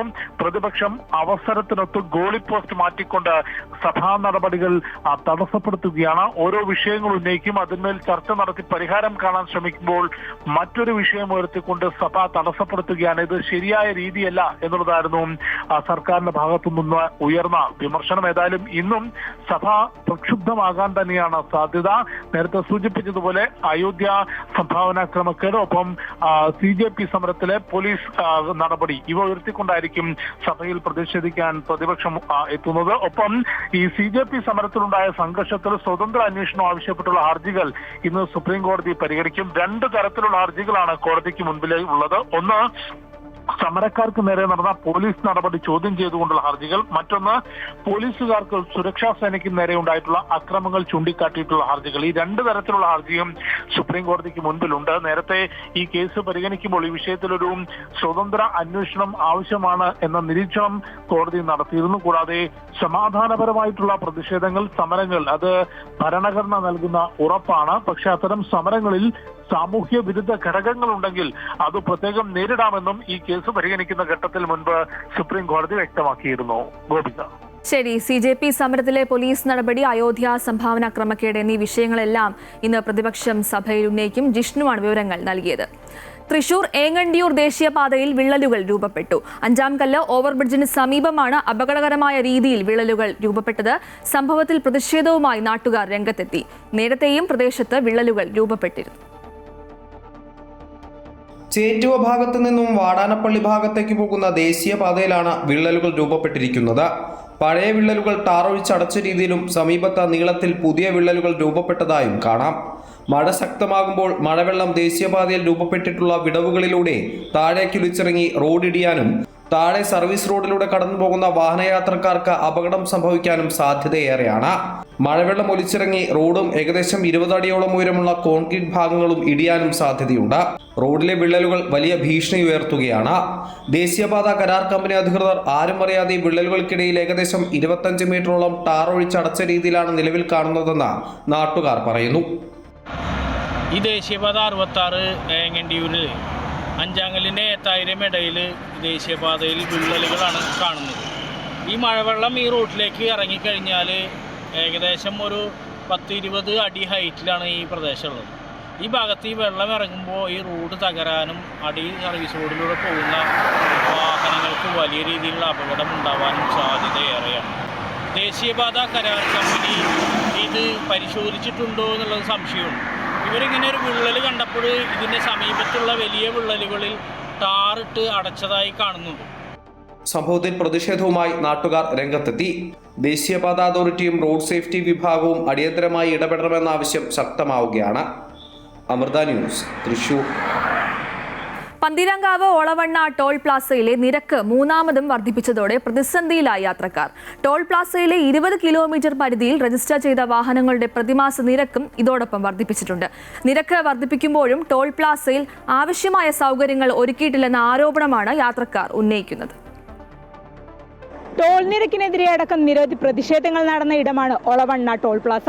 ഇപ്പോൾ 3ാമതും ടോൾ നിരക്ക് വർദ്ധിപ്പിക്കുന്ന സാഹചര്യത്തിലേക്ക് കാര്യങ്ങൾ കടന്നിരിക്കുകയാണ്. 5 മുതൽ 25 രൂപ വരെയാണ് ടോൾ നിരക്ക് വർദ്ധിപ്പിച്ചിട്ടുള്ളത്. കാർ ഉൾപ്പെടെയുള്ള ലൈറ്റ് വാഹനങ്ങൾക്ക് ഒരു വശത്തേക്ക് 90 രൂപയും ബസ്സുകൾക്കാണെങ്കിൽ 300 രൂപയും ട്രക്കുകൾക്ക് 330 രൂപയുമാണ് ഈടാക്കിക്കൊണ്ടിരുന്നത്. പിന്നീട് കാറുകൾക്കും ചെറിയ ചരക്ക് വണ്ടികൾക്കുമായി 5 രൂപയും 6 ആക്സിൽ വരെയുള്ള ലോറികൾക്ക് 10 രൂപയും കൂട്ടിയിരുന്നു. ഇതിനിടെയാണ് 3ാം തവണ 5 മുതൽ 25 രൂപ വരെ ടോൾ നിരക്ക് വർദ്ധിപ്പിച്ചത്. ഹുലയ്ക്ക് പകരം സ്കൈലാർക്ക് ടോൾ ഏജൻസി ചുമതല 3 മാസത്തേക്ക് ഏറ്റെടുത്തിരുന്നു. ഇതിന് പിന്നാലെയാണ് ഈ വർധന. പന്തീരങ്കാവ് ടോൾ പ്ലാസയിലൂടെ കടന്നുപോകാൻ മണിക്കൂറുകൾ കാത്തു നിൽക്കേണ്ട അവസ്ഥ പലപ്പോഴായി യാത്രക്കാർക്ക് നേരിടേണ്ടി വന്നിട്ടുണ്ട്. ടോൾ പ്ലാസയിൽ ആവശ്യമായ സൗകര്യങ്ങൾ പോലും ഒരുക്കാതെ എന്തിനാണ് ടോൾ നിരക്ക് വർദ്ധിപ്പിക്കുന്നത് എന്നാണ് യാത്രക്കാർ ചോദിക്കുന്നത്. ഇവ ടോൾ നിരക്ക് കൂട്ടും ചെയ്തു, ഫെസിലിറ്റി കുറവ്, അതുപോലെ തന്നെ അത് മാത്രമല്ല ഒരു ചിലപ്പോൾ മണിക്കൂറുകൾ ഇവിടെ ബ്ലോക്കായി നിൽക്കുന്നുണ്ട്. ടോൾ പ്ലാസയിലെ 20 കിലോമീറ്റർ പരിധിയിൽ രജിസ്റ്റർ ചെയ്ത വാഹനങ്ങളുടെ പ്രതിമാസ നിരക്ക് 350 രൂപയിൽ നിന്ന് 360 രൂപയാക്കി വർദ്ധിപ്പിച്ചത് ഒളവണ്ണ സ്വദേശികൾക്കും തിരിച്ചടിയാണ്. ഫാസ്ടാഗ് ഇല്ലാത്തവർക്കും ഇനി പണി കിട്ടും. 25% അധിക തുകയാണ് UPI വഴി പണമടയ്ക്കുമ്പോൾ ആളുകൾക്ക് നൽകേണ്ടി വരിക. കുറച്ചു മാസങ്ങൾക്ക് മുൻപ് വാർഷിക ഫാസ്ടാഗ് തുക 3000 രൂപയിൽ നിന്ന് 3075 ഉയർത്തിയിരുന്നു. അതേസമയം വെങ്ങളം മുതൽ അഴിയൂർ വരെയുള്ള ഭാഗങ്ങളിലെ ദേശീയപാതയിലെ നിർമ്മാണ പ്രവർത്തനങ്ങൾ ഇതുവരെയും പൂർത്തിയായിട്ടില്ല. ക്യാമറമാൻ സജി തറയിലിനൊപ്പം ലക്ഷ്മിപ്രിയ, അമൃത ന്യൂസ്, കോഴിക്കോട്. ഏലക്കായ്ക്ക് റെക്കോർഡ് വില വന്നതിന് പിന്നാലെ ഇടുക്കിയിലെ മലയോര മേഖലകളിൽ ഏലമോഷണം വ്യാപകമാകുന്നു. വിളങ്ങി നിൽക്കുന്ന ഏലശരങ്ങൾ പാടെ മുറിച്ചെടുക്കുന്നതോടെ ലക്ഷക്കണക്കിന് രൂപയുടെ നഷ്ടമാണ് കർഷകർക്ക് സംഭവിക്കുന്നത്. ഏലക്കായുടെ വില കിലോയ്ക്ക് 3000 കടന്നതോടെയാണ് ഇടുക്കിയിലെ ഏലത്തോട്ടങ്ങളിൽ മോഷണം വ്യാപകമായത്. ശാന്തൻപാറ, കാഞ്ചിയാർ, നെടുങ്കണ്ടം മേഖലകളിലാണ് കർഷകരുടെ ഉറക്കം കെടുത്തി മോഷണം തുടരുന്നത്. രാത്രികാലങ്ങളിൽ ഏലച്ചെടികളുടെ ശരം ഉൾപ്പെടെ മോഷ്ടാക്കൾ വെട്ടിമാറ്റും. ലക്ഷങ്ങൾ മുടക്കി ഏലച്ചെടികൾ പരിപാലിക്കുന്ന കർഷകർ ഇതോടെ വലിയ പ്രതിസന്ധിയിലാണ്. നമ്മുടെ ഈ മരുന്നിൻ്റെ വിലയും അതുപോലെ വളത്തിൻ്റെ വിലയും നമ്മുടെ കഷ്ടപ്പാടും നമ്മൾ ഈ മരുന്നും അടിച്ച് നമ്മൾ ഇതിൻ്റെ പുറകെ നടക്കുകയാണ്. അപ്പോൾ ഇപ്പം ശരിക്കും പറഞ്ഞാൽ എല്ലാ കർഷകനും കിടന്നാൽ ഉറക്കം വരാത്ത തരത്തിലേക്ക് ഇത് മാറി. ഈ പ്രദേശങ്ങളിലൊക്കെ വ്യാപകമായിട്ടുണ്ട്. രാത്രികളിൽ തോട്ടങ്ങളിൽ കാവലിരുന്നിട്ടും മോഷണം തടയാനാകുന്നില്ല. ഏലത്തിന്റെ ശരം പൂർണ്ണമായി വെട്ടിയെടുക്കുന്നതോടെ ഇത്തവണത്തെ വിളവ് പൂർണ്ണമായി നഷ്ടപ്പെടും. അടുത്ത സീസണിലെ ഉൽപാദനത്തെയും ഇത് സാരമായി ബാധിക്കും. അമൃത ന്യൂസ്, ഇടുക്കി. ഓണം എത്താൻ ദിവസങ്ങൾ മാത്രം ബാക്കി നിൽക്കെ വലിയ ആശങ്കയിലാണ് ആലപ്പുഴ മാർക്കറ്റിലെ വ്യാപാരികൾ. അടിക്കടി ഉണ്ടാകുന്ന വിലക്കയറ്റം ഓണം വിപണിയെ സാരമായി ബാധിച്ചേക്കുമെന്ന ഭീതിയിലാണവർ. അവശ്യ സാധനങ്ങളുടെ വില ദിനംപ്രതി ഉയരുന്നതോടെ ഇക്കുറി ഓണം ദുരിതപൂർണമാകുമെന്ന് ജനങ്ങൾ പറയുന്നു. ആലപ്പുഴയിൽ നിന്നും ഞങ്ങളുടെ റിപ്പോർട്ടർ അജയ്നാഥ് തയ്യാറാക്കിയ വാർത്തയിലേക്ക്. ഓണമിങ്ങെത്തി. ഓണം വിപണി ഉണർന്നില്ലെങ്കിലും അടിക്കടി ഉണ്ടാകുന്ന വിലക്കയറ്റം വ്യാപാരികളെയും സാധാരണക്കാരെയും വല്ലാതെ വലയ്ക്കുകയാണ്. ഓണം അടുക്കുന്നതോടുകൂടി തന്നെ ഓണം വിപണി കൂടുതൽ പ്രതിസന്ധിയിലാവുന്ന കാര്യത്തിൽ യാതൊരു സംശയവുമില്ല. ആലപ്പുഴയിലെ ചില വ്യാപാരികളുടെയും പൊതുജനങ്ങളുടെയും പ്രതികരണങ്ങളിലേക്ക്. വിലക്കയറ്റമാണ്. നമുക്കിപ്പം സാധാരണക്കാരെ അപേക്ഷിച്ച് നമുക്ക് നമ്മുടെ ചിലവിനനുസരിച്ച് നിയന്ത്രിച്ച് പോകാൻ പറ്റുന്നില്ല. പക്ഷേ നമുക്കതുപോലത്തെ ജോലി, നമുക്ക് ശമ്പളം കുറവാണ്. അപ്പം വിലക്കയറ്റം അതുപോലെ വർദ്ധിച്ചുകൊണ്ടിരിക്കുകയാണ്. അതെ, ബുദ്ധിമുട്ടുണ്ടാവാറുണ്ട്. പക്ഷേ ഓണത്തിന് ചിപ്സിനൊക്കെ ആണെങ്കിലും നല്ല വില ഉണ്ടാവും. എണ്ണയാണേലും വെളിച്ചെണ്ണയ്ക്ക് വില കൂടി. എല്ലാ സാധനവും കച്ചവടം ആയിട്ടില്ല. ഓണത്തിൻ്റെ കച്ചവടം ആയിട്ടില്ല. ഇനി കുറച്ച് ദിവസം കൂടെ കഴിയും, 2 ആഴ്ച കൂടെ ഒക്കെ കഴിയണം. വിലക്കയറ്റം ബാധിക്കുമല്ലോ. ഇപ്പോൾ വിലക്കയറ്റം ആകുമ്പോൾ ഇപ്പോൾ 1 കിലോ വാങ്ങിക്കുന്നവൻ 1/2 കിലോ ആക്കും. അപ്പോൾ കച്ചവടത്തെ ബാധിക്കും. അത് വില കൂടുതൽ, തമിഴ്നാട്ടിൽ നിന്ന് സാധനങ്ങൾ വരുന്നില്ല, വിലക്കയറ്റം കൂടുതൽ, സാധനക്കാരന് ജീവിക്കാൻ മേലാത്തൊരവസ്ഥയായി വന്നിരിക്കുകയാണ്. ഓണം വെള്ളത്തിലാവുമെന്നാണ് തോന്നുന്നത്. ആ കാര്യം ഇതില്ല. വലിയ പാടാണ് നിർവഹിക്കുക. ഒരു വണ്ടിയും കൊണ്ട് നടക്കുന്നവനെ നിയമിക്കാൻ ഭയങ്കര പാടാണ്. വണ്ടി ഓടിക്കുന്നവന് ഒന്നും കിട്ടാനില്ല.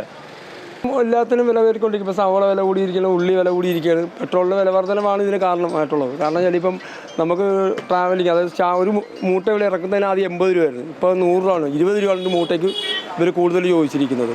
ഇതെല്ലാം അവർ പറയുന്നത് പെട്രോളിന് വില വർധനത്തിൻ്റെ അടിസ്ഥാനത്തിലാണ്. ഇപ്പോൾ പച്ചക്കറി ആണെങ്കിൽ ഇപ്പോൾ ഓണം വരാൻ പോകുന്നു. ഓണം വരുമ്പോൾ സാധാരണ വില കുറഞ്ഞ് നിൽക്കേണ്ടതാണ്. ഇപ്പോൾ എല്ലാത്തിനും വില കൂടിക്കൊണ്ടിരിക്കുകയാണ്. എവിടെയും പരിഹാരം കാണുന്നില്ല. ഇപ്പോൾ ലൈനിൽ വിളിക്കുമ്പോൾ ഉള്ളി വീണ്ടും കയറിക്കൊണ്ടിരിക്കുകയാണ്. 70 രൂപ 80 രൂപയോളം നമ്മുടെ ഹോൾസെയിൽ വില നിൽക്കുന്നുണ്ട് ഉള്ളിക്ക് മാത്രം. സവാളയാണെങ്കിൽ 20 രൂപയ്ക്ക് 22 രൂപയ്ക്ക് കിടന്ന സവാള ഇപ്പം 30 രൂപയ്ക്ക് മേളിലായി. നല്ല വിലയേക്കാൾ പോകുന്നത്. പച്ചക്കറികളൊരു ദൈനംദിനം വില കൂടിക്കൊണ്ടിരിക്കുന്ന സാഹചര്യം, വില കുറയുന്ന ഒരു സാഹചര്യം കാണുന്നില്ല. വിലക്കയറ്റമൊന്നും കാണുന്നില്ല, ഇതുവരെ കാണുന്നില്ല. ഇനിയിപ്പോൾ എങ്ങനെയാണെന്ന് പറയാൻ പറ്റും. ഓണത്തെ കൂടും, പച്ചക്കറിക്കൊക്കെ വില കൂടും, സ്വാഭാവികമായിട്ടും കൂടും. ഇതിനെയൊക്കെ ബാധിക്കും. വില പുറത്തൊന്നും വരുന്നതല്ല, തമിഴ്നാട്ടിൽ നിന്നൊക്കെ വരുന്നതല്ല. അപ്പം ബാധിക്കും. 8 മണിക്കുള്ള ആളുകൾ, പിന്നെ മാർക്കറ്റിൽ ആളില്ല. ഇപ്പം കച്ചവടം വളരെ മോശം. ഓണമായിട്ടും ഒരു അനക്കവുമില്ല. മാർക്കറ്റ് മോശമായിട്ടിരിക്കുക. കച്ചവടം ഒന്നും നടക്കുന്നില്ല. വിലക്കയറ്റവും ഉണ്ട്. അതായിരിക്കണം ആളുകൾ വരാതെന്ന് തോന്നുന്നു. എന്തായാലും സംഭവം കച്ചവടത്തിൽ വളരെ മോശമാണ് മാർക്കറ്റ് കാണിക്കുന്നത്. ഈ കൊല്ലം പോലെ എങ്ങനെയാണെന്ന് പറയാനൊക്കെ കണ്ടീഷൻ നമുക്ക് കാണാം. ഇക്കുറി ഓണക്കാലം വറുതിയുടെ കാലമാകുമോ എന്ന ആശങ്കയിലാണ് പൊതുജനങ്ങൾ. ആറാദശനൊപ്പം അജയ്നാഥ്, അമൃത ന്യൂസ്, ആലപ്പുഴ. മറ്റു വാർത്തകൾ നോക്കാം. ഇറാനുമായി ഇന്ന് വീണ്ടും ചർച്ചകൾ ആരംഭിക്കുമെന്ന് US പ്രസിഡന്റ് ഡൊണാൾഡ് ട്രംപ് പറഞ്ഞു. ഇറാനെതിരെ നടത്താനിരുന്ന ആക്രമണങ്ങൾ ഒഴിവാക്കിയെന്നും താൻ ആളുകളെ കൊല്ലാൻ ശ്രമിക്കുന്നില്ല എന്നും ട്രംപ് വ്യക്തമാക്കി. അമേരിക്കയുടെ ശക്തി ഇറാൻ മനസ്സിലാക്കിയെന്നും ട്രംപ് പറഞ്ഞു. ഹോർമൂസ് കടലിടുക്ക് ഉടനടി പൂർണ്ണമായും തുറക്കുന്നതും ഇറാന്റെ ആണവ ഭീഷണി അവസാനിപ്പിക്കുന്നതും പുതിയ കരാറിൽ ഉൾപ്പെടുത്തുമെന്നും ട്രംപ് കൂട്ടിച്ചേർത്തു. അതേസമയം ട്രംപിന്റെ പരാമർശങ്ങളോട് ഇറാൻ ഇതുവരെ പ്രതികരിച്ചിട്ടില്ല.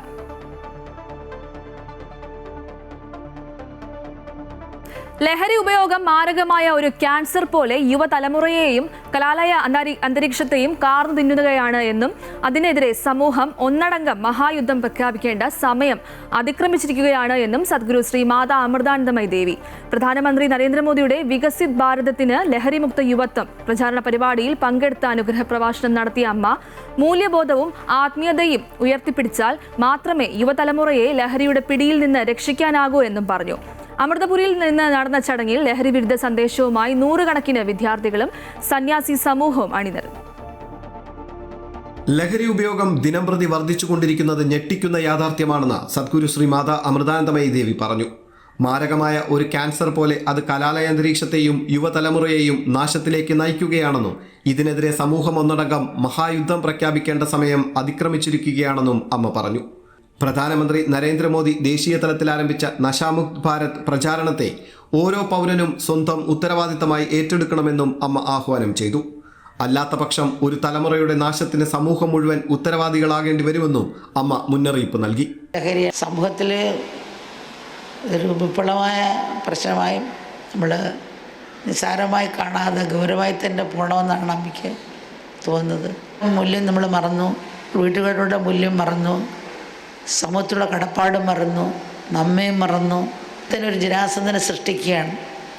സൃഷ്ടിച്ചിട്ട് അത് സമൂഹത്തെ നശിപ്പിക്കുകയാണ് ചെയ്യുന്നത്. അച്ഛനും അമ്മയും കുഞ്ഞുങ്ങളെ പറ്റി ചിന്തിക്കുകയാണ്. അവർ പഠിക്കാൻ പോയാൽ തിരിച്ചു വരുന്നവരെയും അവിടെ മനസ്സിൽ ഓരോ തുടിപ്പുമായിരിക്കും അച്ഛനമ്മമാർക്കും. എൻ്റെ കുഞ്ഞ് തിരിച്ചപ്പോൾ വരും, പഠിക്കുന്നുണ്ടോ, എന്തെങ്കിലും അടിയുണ്ടോ ഇടിയുണ്ടോ, എൻ്റെ കുഞ്ഞിന് നല്ലൊരു ഭാവി ഉണ്ടാവുമോ. പൊന്നുമക്കൾ നമ്മുടെ അച്ഛനും അമ്മയാണ് കാണപ്പെട്ട ദൈവം. അവരുടെ ത്യാഗം ഒന്ന് ഓർക്കുക മക്കൾ. ഇതിൽ പൊന്നുമക്കളൊന്ന് ചിന്തിക്കുക, നമ്മൾ ആരെന്നറിയുക, നമ്മളിൽ നമ്മൾ ഉണരുക. നിങ്ങൾ പരാസത്യത്തിൻ്റെ മെഴുകുതിരിയല്ല, സ്വയം ജലിക്കേണ്ട സൂര്യനാണ്. നമ്മൾ നന്ദിയുള്ളവരായിത്തീരുക. ആ ഒരു ഭാവത്തെങ്കിലും വളർത്തിയെടുക്കാൻ ആ മക്കൾ ശ്രമിക്കണം. കേന്ദ്ര സാമൂഹ്യനീതി ശാക്തീകരണ മന്ത്രാലയം നടപ്പാക്കുന്ന ദേശീയ ലഹരിവിരുദ്ധ പദ്ധതിയുടെ ഭാഗമായി മാതാ അമൃതാനന്ദമയി മഠവും വിദ്യാഭ്യാസ സ്ഥാപനങ്ങളും ഉൾപ്പെടെ രാജ്യത്താകെ 750-ലധികം കേന്ദ്രങ്ങളിലൂടെ ലക്ഷക്കണക്കിന് പേർ ബോധവൽക്കരണ പ്രവർത്തനങ്ങളിൽ പങ്കാളികളായി. ലഹരി ഉപയോഗത്തിനെതിരായ ബോധവൽക്കരണ പ്രവർത്തനങ്ങൾ മാതാ അമൃതാനന്ദമയി മഠം 2014 മുതൽ നടത്തിവരികയാണ്. രാജ്യത്തുടനീളം മഠം ദത്തെടുത്ത 1600 ഗ്രാമങ്ങളിലൂടെയാണ് ഈ പ്രവർത്തനങ്ങൾ വ്യാപിപ്പിച്ചിരിക്കുന്നത്. അമൃത ഇൻസ്റ്റിറ്റ്യൂട്ട് ഓഫ് മെഡിക്കൽ സയൻസിന്റെ നേതൃത്വത്തിൽ സ്കൂൾ വിദ്യാർത്ഥികൾക്കായി ആരംഭിച്ച വിമുക്തി പദ്ധതി 286 സ്കൂളുകളിലായി ഏകദേശം 3 ലക്ഷം വിദ്യാർത്ഥികളിലേക്ക് എത്തിച്ചേർന്നു. പിന്നീട് ഇതേ പേരിൽ കേരള സർക്കാരും പദ്ധതി ഏറ്റെടുത്ത് നടപ്പാക്കി. അമ്മയുടെ മാർഗനിർദ്ദേശത്തിലും അനുഗ്രഹത്തിലും കഴിഞ്ഞ 12 വർഷത്തിലേറെയായി നടപ്പാക്കുന്ന യൂത്ത് എഗെയിൻസ്റ്റ് സബ്സ്റ്റൻസ് അബ്യൂസ് പദ്ധതിയിലൂടെ 18 സംസ്ഥാനങ്ങളിലെ 1100-ലധികം സമൂഹങ്ങളിലേക്ക് ലഹരി വിരുദ്ധ സന്ദേശം എത്തിക്കാനും സാധിച്ചിട്ടുണ്ട്. അമൃതപുരിയിൽ നടന്ന വികസിത് ഭാരതിന് ലഹരിമുക്ത യുവത്വം പ്രചാരണ പരിപാടിയിൽ സദ്ഗുരു ശ്രീ മാതാ അമൃതാനന്ദമയി ദേവിക്കൊപ്പം മുതിർന്ന സന്യാസിനിമാരും ബ്രഹ്മചാരിണിമാരും ആശ്രമാന്തേവാസികളും വിദ്യാർത്ഥികളും പങ്കെടുത്തു. ചടങ്ങിന്റെ ഭാഗമായി കുഴിത്തുറ ഹയർ സെക്കൻഡറി സ്കൂളിലെ വിദ്യാർത്ഥികൾ അവതരിപ്പിച്ച ലഹരിവിരുദ്ധ ഫ്ലാഷ് മോബും ശ്രദ്ധേയമായി.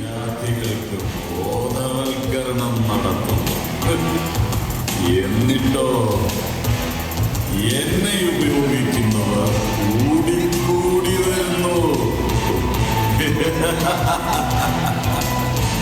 വിഡ്ഢികളായ യുവതലമുറയ്ക്ക് വേണ്ടത് സുഖം, എളുപ്പത്തിൽ സുഖിക്കണം.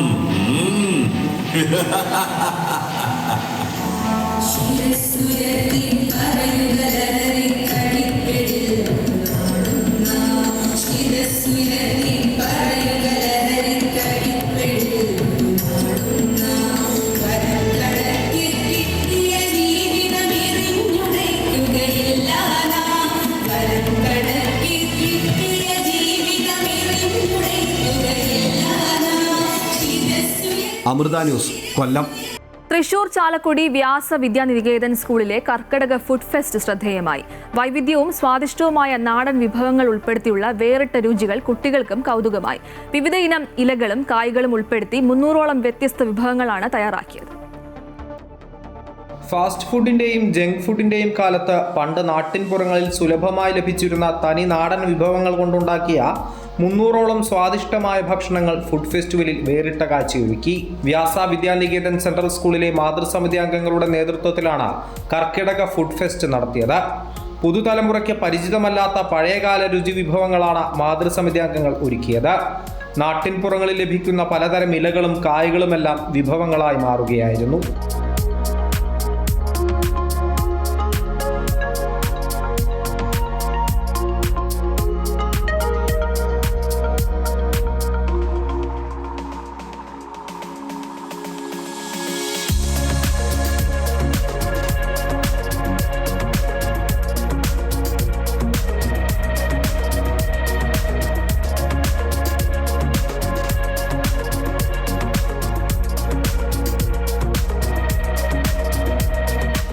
150 അധികം വിഭവങ്ങൾ നമ്മുടെ അമ്മമാർ ഒരുക്കി കൊണ്ടുവന്നിട്ടുണ്ട്. പല വിഭവങ്ങളുടെ പേര് നമ്മൾ ആദ്യമായിട്ടാണ് കേൾക്കുന്നത് തന്നെ. അതിൽ ഏറ്റവും ഈ കർക്കിടക മാസം ആയതുകൊണ്ട് തന്നെ നമുക്ക് നല്ല രീതിയിൽ അത് കുട്ടികളുടെ ആരോഗ്യത്തിനും കൂടി പരിഗണിച്ചിട്ടാണ് നമ്മളിങ്ങനെ ഒരു വിഭവങ്ങൾ ഉണ്ടാക്കുന്നത്. ഇതുകൊണ്ട് നമ്മൾ ഉദ്ദേശിക്കുന്നത് കുട്ടികളിലേക്ക് പഴയ കാലത്തെ വിഭവങ്ങൾ എത്തിക്കുക എന്നുള്ളതാണ്.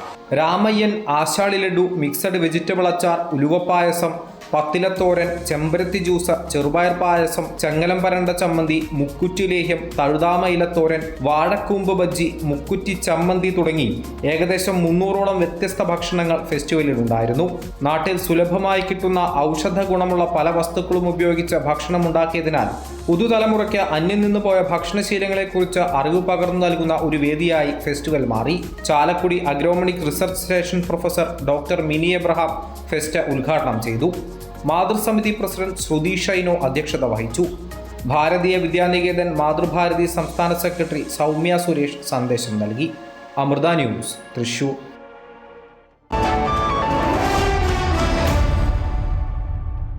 വിപണി വിലയിരുത്തലുമായി ധനകാര്യ ഓഹരി വിദഗ്ധൻ കെ ദിലീപ് ചേരുന്നുണ്ട്. ദിലീപ്, വിപണി വിലയിരുത്തൽ എങ്ങനെയാണ്? ഇന്ന് നേട്ടത്തിലായിരിക്കും വ്യാപാരം തുടങ്ങുക. ആഗോള സാഹചര്യങ്ങളെല്ലാം അനുകൂലമാണ്. ഇറാനുമേൽ US നടത്താൻ ഉദ്ദേശിച്ചിരുന്ന പുതിയ ആക്രമണം ഉപേക്ഷിക്കപ്പെട്ടതിൻ്റെ ഒരു പശ്ചാത്തലത്തിൽ ആഗോള വിപണിയിൽ ഉണ്ടായിട്ടുള്ള അനുകൂലമായ നീക്കവും ഒപ്പം തന്നെ ഇത് എണ്ണവിലയിൽ ഗണ്യമായ ഇടിവുണ്ടാക്കിയേക്കും എന്നുള്ള പ്രതീക്ഷയും ഒക്കെ തന്നെയാണ് ഇപ്പോൾ വിപണിയെ മുന്നോട്ട് നയിക്കുമെന്നുള്ള പ്രതീക്ഷയ്ക്ക് അടിസ്ഥാനം. കഴിഞ്ഞ ദിവസം US വിപണികളിൽ നേട്ടത്തിൽ വ്യാപാരം അവസാനിപ്പിച്ചിരുന്നു. മാത്രമല്ല യൂറോപ്യൻ വിപണികളിൽ നേട്ടമായിരുന്നു. ഇന്നിപ്പോൾ ഏഷ്യൻ വിപണികളിൽ പലതിലും നേട്ടത്തിലാണ് വ്യാപാരം പുരോഗമിക്കുന്നത്. അതിൻ്റെ ഒരു സ്വാധീനം വിപണിയിൽ ഉണ്ടാവുകയും ചെയ്യും. 24,500 എന്ന നിലവാരത്തിന് മുകളിലേക്ക് മുൻനിര സൂചിയായി നിഫ്റ്റി ഇന്ന് നീങ്ങിയേക്കും എന്ന് തന്നെയാണ് കരുതുന്നത്. ആ ഒരു നിലവാരം ഭേദിക്കുകയാണെങ്കിൽ 24,800 എന്ന നിലവാരത്തേക്ക് നീങ്ങാനുള്ള എല്ലാ സാധ്യതകളുമുണ്ട്. ഒട്ടുമിക്ക മേഖലകളിലും ഇന്ന് മുന്നേറ്റം പ്രതീക്ഷിക്കുന്നുണ്ട്. ബാങ്കിങ് IT മേഖലയിൽ ഉണ്ടായേക്കാവുന്ന മുന്നേറ്റമാണ് വിപണിയെ മുന്നോട്ട് നയിക്കാൻ ഏറ്റവും പ്രേരകമായ ഘടകമായി പ്രവർത്തിക്കുക. കഴിഞ്ഞ കുറച്ച് നാളുകളായി IT മേഖലയിൽ ഒരു വിൽപ്പന സമ്മർദ്ദമായിരുന്നു. ആ ഒരു സമ്മർദ്ദം മറികടന്നുകൊണ്ട് ഒരു നിക്ഷേപ താല്പര്യം ഉണ്ടായേക്കും എന്നുള്ള പ്രതീക്ഷയും വിപണിയിലുണ്ട്. ഇന്ന് നല്ലൊരു നേട്ടത്തിൽ തന്നെയായിരിക്കും വ്യാപാരം തുടങ്ങുക. കെ ദിലീപാണ് വിവരങ്ങൾ പങ്കുവച്ചത്. ദക്ഷിണേന്ത്യയിലെ പ്രമുഖ ആഭരണ നിർമ്മാതാക്കളും ഹോൾസെയിൽ വ്യാപാരികളുമായ റീഗൽ ജ്വല്ലേഴ്സ് തമിഴ്നാട്ടിലും ചുവടുറപ്പിക്കുന്നു. സംസ്ഥാനത്തെ ആദ്യ ഷോറൂം ചെന്നൈ ടി നഗറിലെ നോർത്ത് ഉസ്മാൻ റോഡിൽ പ്രവർത്തനം ആരംഭിച്ചു. നിയമസഭാ സ്പീക്കർ JCD പ്രഭാകർ ഉദ്ഘാടനം നിർവഹിച്ചു. ചടങ്ങിൽ നിയമസഭാ അംഗം VMS Mustafa, regal jewellers chairman Sivadasan TK, managing ഡയറക്ടറും ചീഫ് എക്സിക്യൂട്ടീവ് ഓഫീസറുമായ വിപിൻ ശിവദാസ് എന്നിവർ സന്നിഹിതരായിരുന്നു. ജ്വല്ലറിയുടെ 48 വർഷത്തെ വിജയയാത്രയിലെ സുപ്രധാന നാഴികക്കല്ലാണ് പുതിയ ഷോറൂം. നിർമ്മാതാവിൽ നിന്ന് നേരിട്ട് ഉപഭോക്താക്കൾക്ക് ആഭരണങ്ങൾ വാങ്ങാൻ സാധിക്കുന്ന വ്യത്യസ്തമായ ബിസിനസ് മാതൃക റീഗൽ ജ്വല്ലേഴ്സ് പുതിയ ഷോറൂമിലൂടെ അവതരിപ്പിക്കുകയാണ്. ഇതിലൂടെ നിർമ്മാതാവിൽ നിന്ന് നേരിട്ട് മൊത്തവിലയിൽ ആഭരണങ്ങൾ വാങ്ങാം. തമിഴ്നാട്ടിലേക്കുള്ള റീഗൽ ജ്വല്ലേഴ്സിന്റെ പ്രവേശനത്തിന്റെ പ്രധാന ആകർഷണം റീഗൽ സുമംഗലി നേർമൈ വീഴ എന്ന സാമൂഹിക ക്ഷേമ പദ്ധതിയാണ്. ഈ പദ്ധതിയുടെ ഭാഗമായി സാമ്പത്തികമായി പിന്നാക്കം നിൽക്കുന്ന 25 ദമ്പതികളുടെ വിവാഹ ചടങ്ങുകൾ റീഗൽ ജ്വല്ലേഴ്സ് പൂർണ്ണമായും ഏറ്റെടുത്ത് നടത്തും. Brand in Tamil Nadu. It was very easy for us. Our dearest Vijay Sethupathi sir, Makkal Selvan, and our beautiful Simran ma'am. സാഹിത്യ വിമർശകനും പ്രഭാഷകനും ചിന്തകനുമായിരുന്ന പ്രൊഫസർ MK സാനു എഴുതിയ പുതിയ പുസ്തകം മുഖ്യമന്ത്രി VD സതീശൻ പ്രകാശനം ചെയ്തു. പ്രൊഫസർ MK സാനു മാസ്റ്ററുടെ 1ാം ചരമവാർഷിക ദിനത്തിൽ MK സാനു ഫൗണ്ടേഷനും ചാവറ കൾച്ചറൽ സെന്ററും സംയുക്തമായി സംഘടിപ്പിച്ച അനുസ്മരണ സമ്മേളനത്തിലാണ് മുഖ്യമന്ത്രി VD സതീശൻ ഞാൻ മരണാനുരാഗബദ്ധൻ എന്ന പുസ്തകം പ്രകാശനം ചെയ്തത്. MK സാനു മാസ്റ്റർ തന്റെ 98ാം വയസ്സിലാണ് ഈ പുസ്തകം എഴുതിയത്. പലതരം രോഗങ്ങൾ അനുഭവിച്ചു കഴിയുന്ന എനിക്ക് പൊതുജനം നൽകുന്ന ഉത്തേജനം ചെറുതല്ല. അതിലൂടെയാണ് കർമ്മനിരതനാകാനുള്ള ഉത്തേജനം കിട്ടുന്നതെന്നും സാനു മാസ്റ്റർ പുസ്തകത്തിൽ എഴുതി ചേർത്തിട്ടുണ്ട്. വ്യത്യസ്ത ഭൂമികകളിലുള്ള ദാർശനിക വ്യവഹാരമാണ് ഈ പ്രബന്ധ സമാഹാരം. മുഖ്യമന്ത്രി VD സതീശനിൽ നിന്ന് MK സാനു മാസ്റ്ററുടെ മക്കൾ പുസ്തകം ഏറ്റുവാങ്ങി.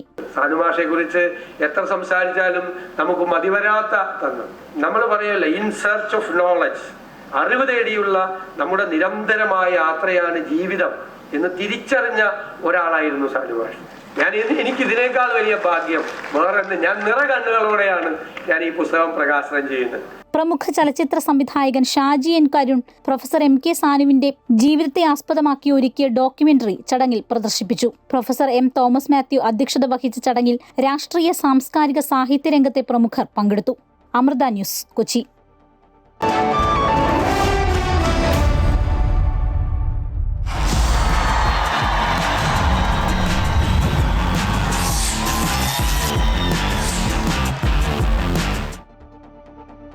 ഗ്ലാസ്ഗോയിൽ നടന്ന 2026 കോമൺവെൽത്ത് ഗെയിംസിന് കൊടിയിറങ്ങി. 39 മെഡലുകളുമായി ഇന്ത്യ മെഡൽ പട്ടികയിൽ 4ാമതാണ്. 13 സ്വർണവും 17 വെള്ളിയും 9 വെങ്കലവും അടങ്ങുന്നതാണ് ഇന്ത്യയുടെ മെഡൽ നേട്ടം. 171 മെഡലുകളുമായി ഓസ്ട്രേലിയയാണ് മെഡൽ പട്ടികയിൽ 1ാമത്. തുടർച്ചയായി 3ാം തവണയാണ് ഓസ്ട്രേലിയയുടെ ഓവറോൾ കിരീട നേട്ടം. 29 സ്വർണമടക്കം 110 മെഡലുമായി ഇംഗ്ലണ്ട് 2ാമതും 62 മെഡലുകളുമായി കാനഡ 3ാം സ്ഥാനത്തുമുണ്ട്. കഴിഞ്ഞ തവണ ബെർമിംഗ്ഹാമിൽ 61 മെഡലുകൾ നേടിയ ഇന്ത്യയുടെ നേട്ടം ഇത്തവണ 39ആയി കുറഞ്ഞു. കഴിഞ്ഞ തവണ മെഡൽ നേടിയ ഗുസ്തി, table tennis, badminton, cricket, hockey ഇനങ്ങൾ ഒഴിവാക്കിയത് ഇന്ത്യക്ക് തിരിച്ചടിയായി. സംഗീതസാന്ദ്രവും വർണ്ണശബളവുമായിരുന്നു സമാപന ചടങ്ങ്. ഓസ്ട്രേലിയൻ ഗായിക ഡെൽറ്റ ഗുഡ്രം, സ്കോട്ടിഷ് ഗായകൻ കാമി ബാൻസ്, സാൻഡി ടോം തുടങ്ങിയവർ ചടങ്ങിന്റെ ഭാഗമായി. ഇന്ത്യയിൽ നിന്ന് ശങ്കർ മഹാദേവൻ, മാനുഷി ചില്ലാർ തുടങ്ങിയവരും സമാപന ചടങ്ങിൽ വേദിയിലെത്തി. സ്വർണ്ണ മെഡൽ ജേതാവായ ബോക്സർ ജാസ്മിൻ ലംബോറിയെയാണ് സമാപന ചടങ്ങിൽ ഇന്ത്യയുടെ പതാക ഏന്തിയത്. 2030 ഗുജറാത്തിലെ അഹമ്മദാബാദിലാണ് അടുത്ത കോമൺവെൽത്ത് ഗെയിംസ്. ഗെയിംസിന്റെ 100ാം വാർഷികത്തിലാണ് അഹമ്മദാബാദ് വേദിയാകുന്നത്. ഗ്ലാസ്ഗോയിലെ സമാപന ചടങ്ങിൽ അടുത്ത ഗെയിംസിനായുള്ള ബാറ്റൺ ഇന്ത്യക്ക് കൈമാറി. रिसीव करेंगे फ्लैग हैंडओवर पर डेप्यूटी चीफ मिनिस्टर गुजरात के sports desk, Amrita news. Good morning Keralam പൂർണ്ണമാകുന്നു. കൂടുതൽ വാർത്തകൾക്കായി അമൃത ന്യൂസ് യൂട്യൂബ് ചാനൽ കാണുക. നമസ്കാരം.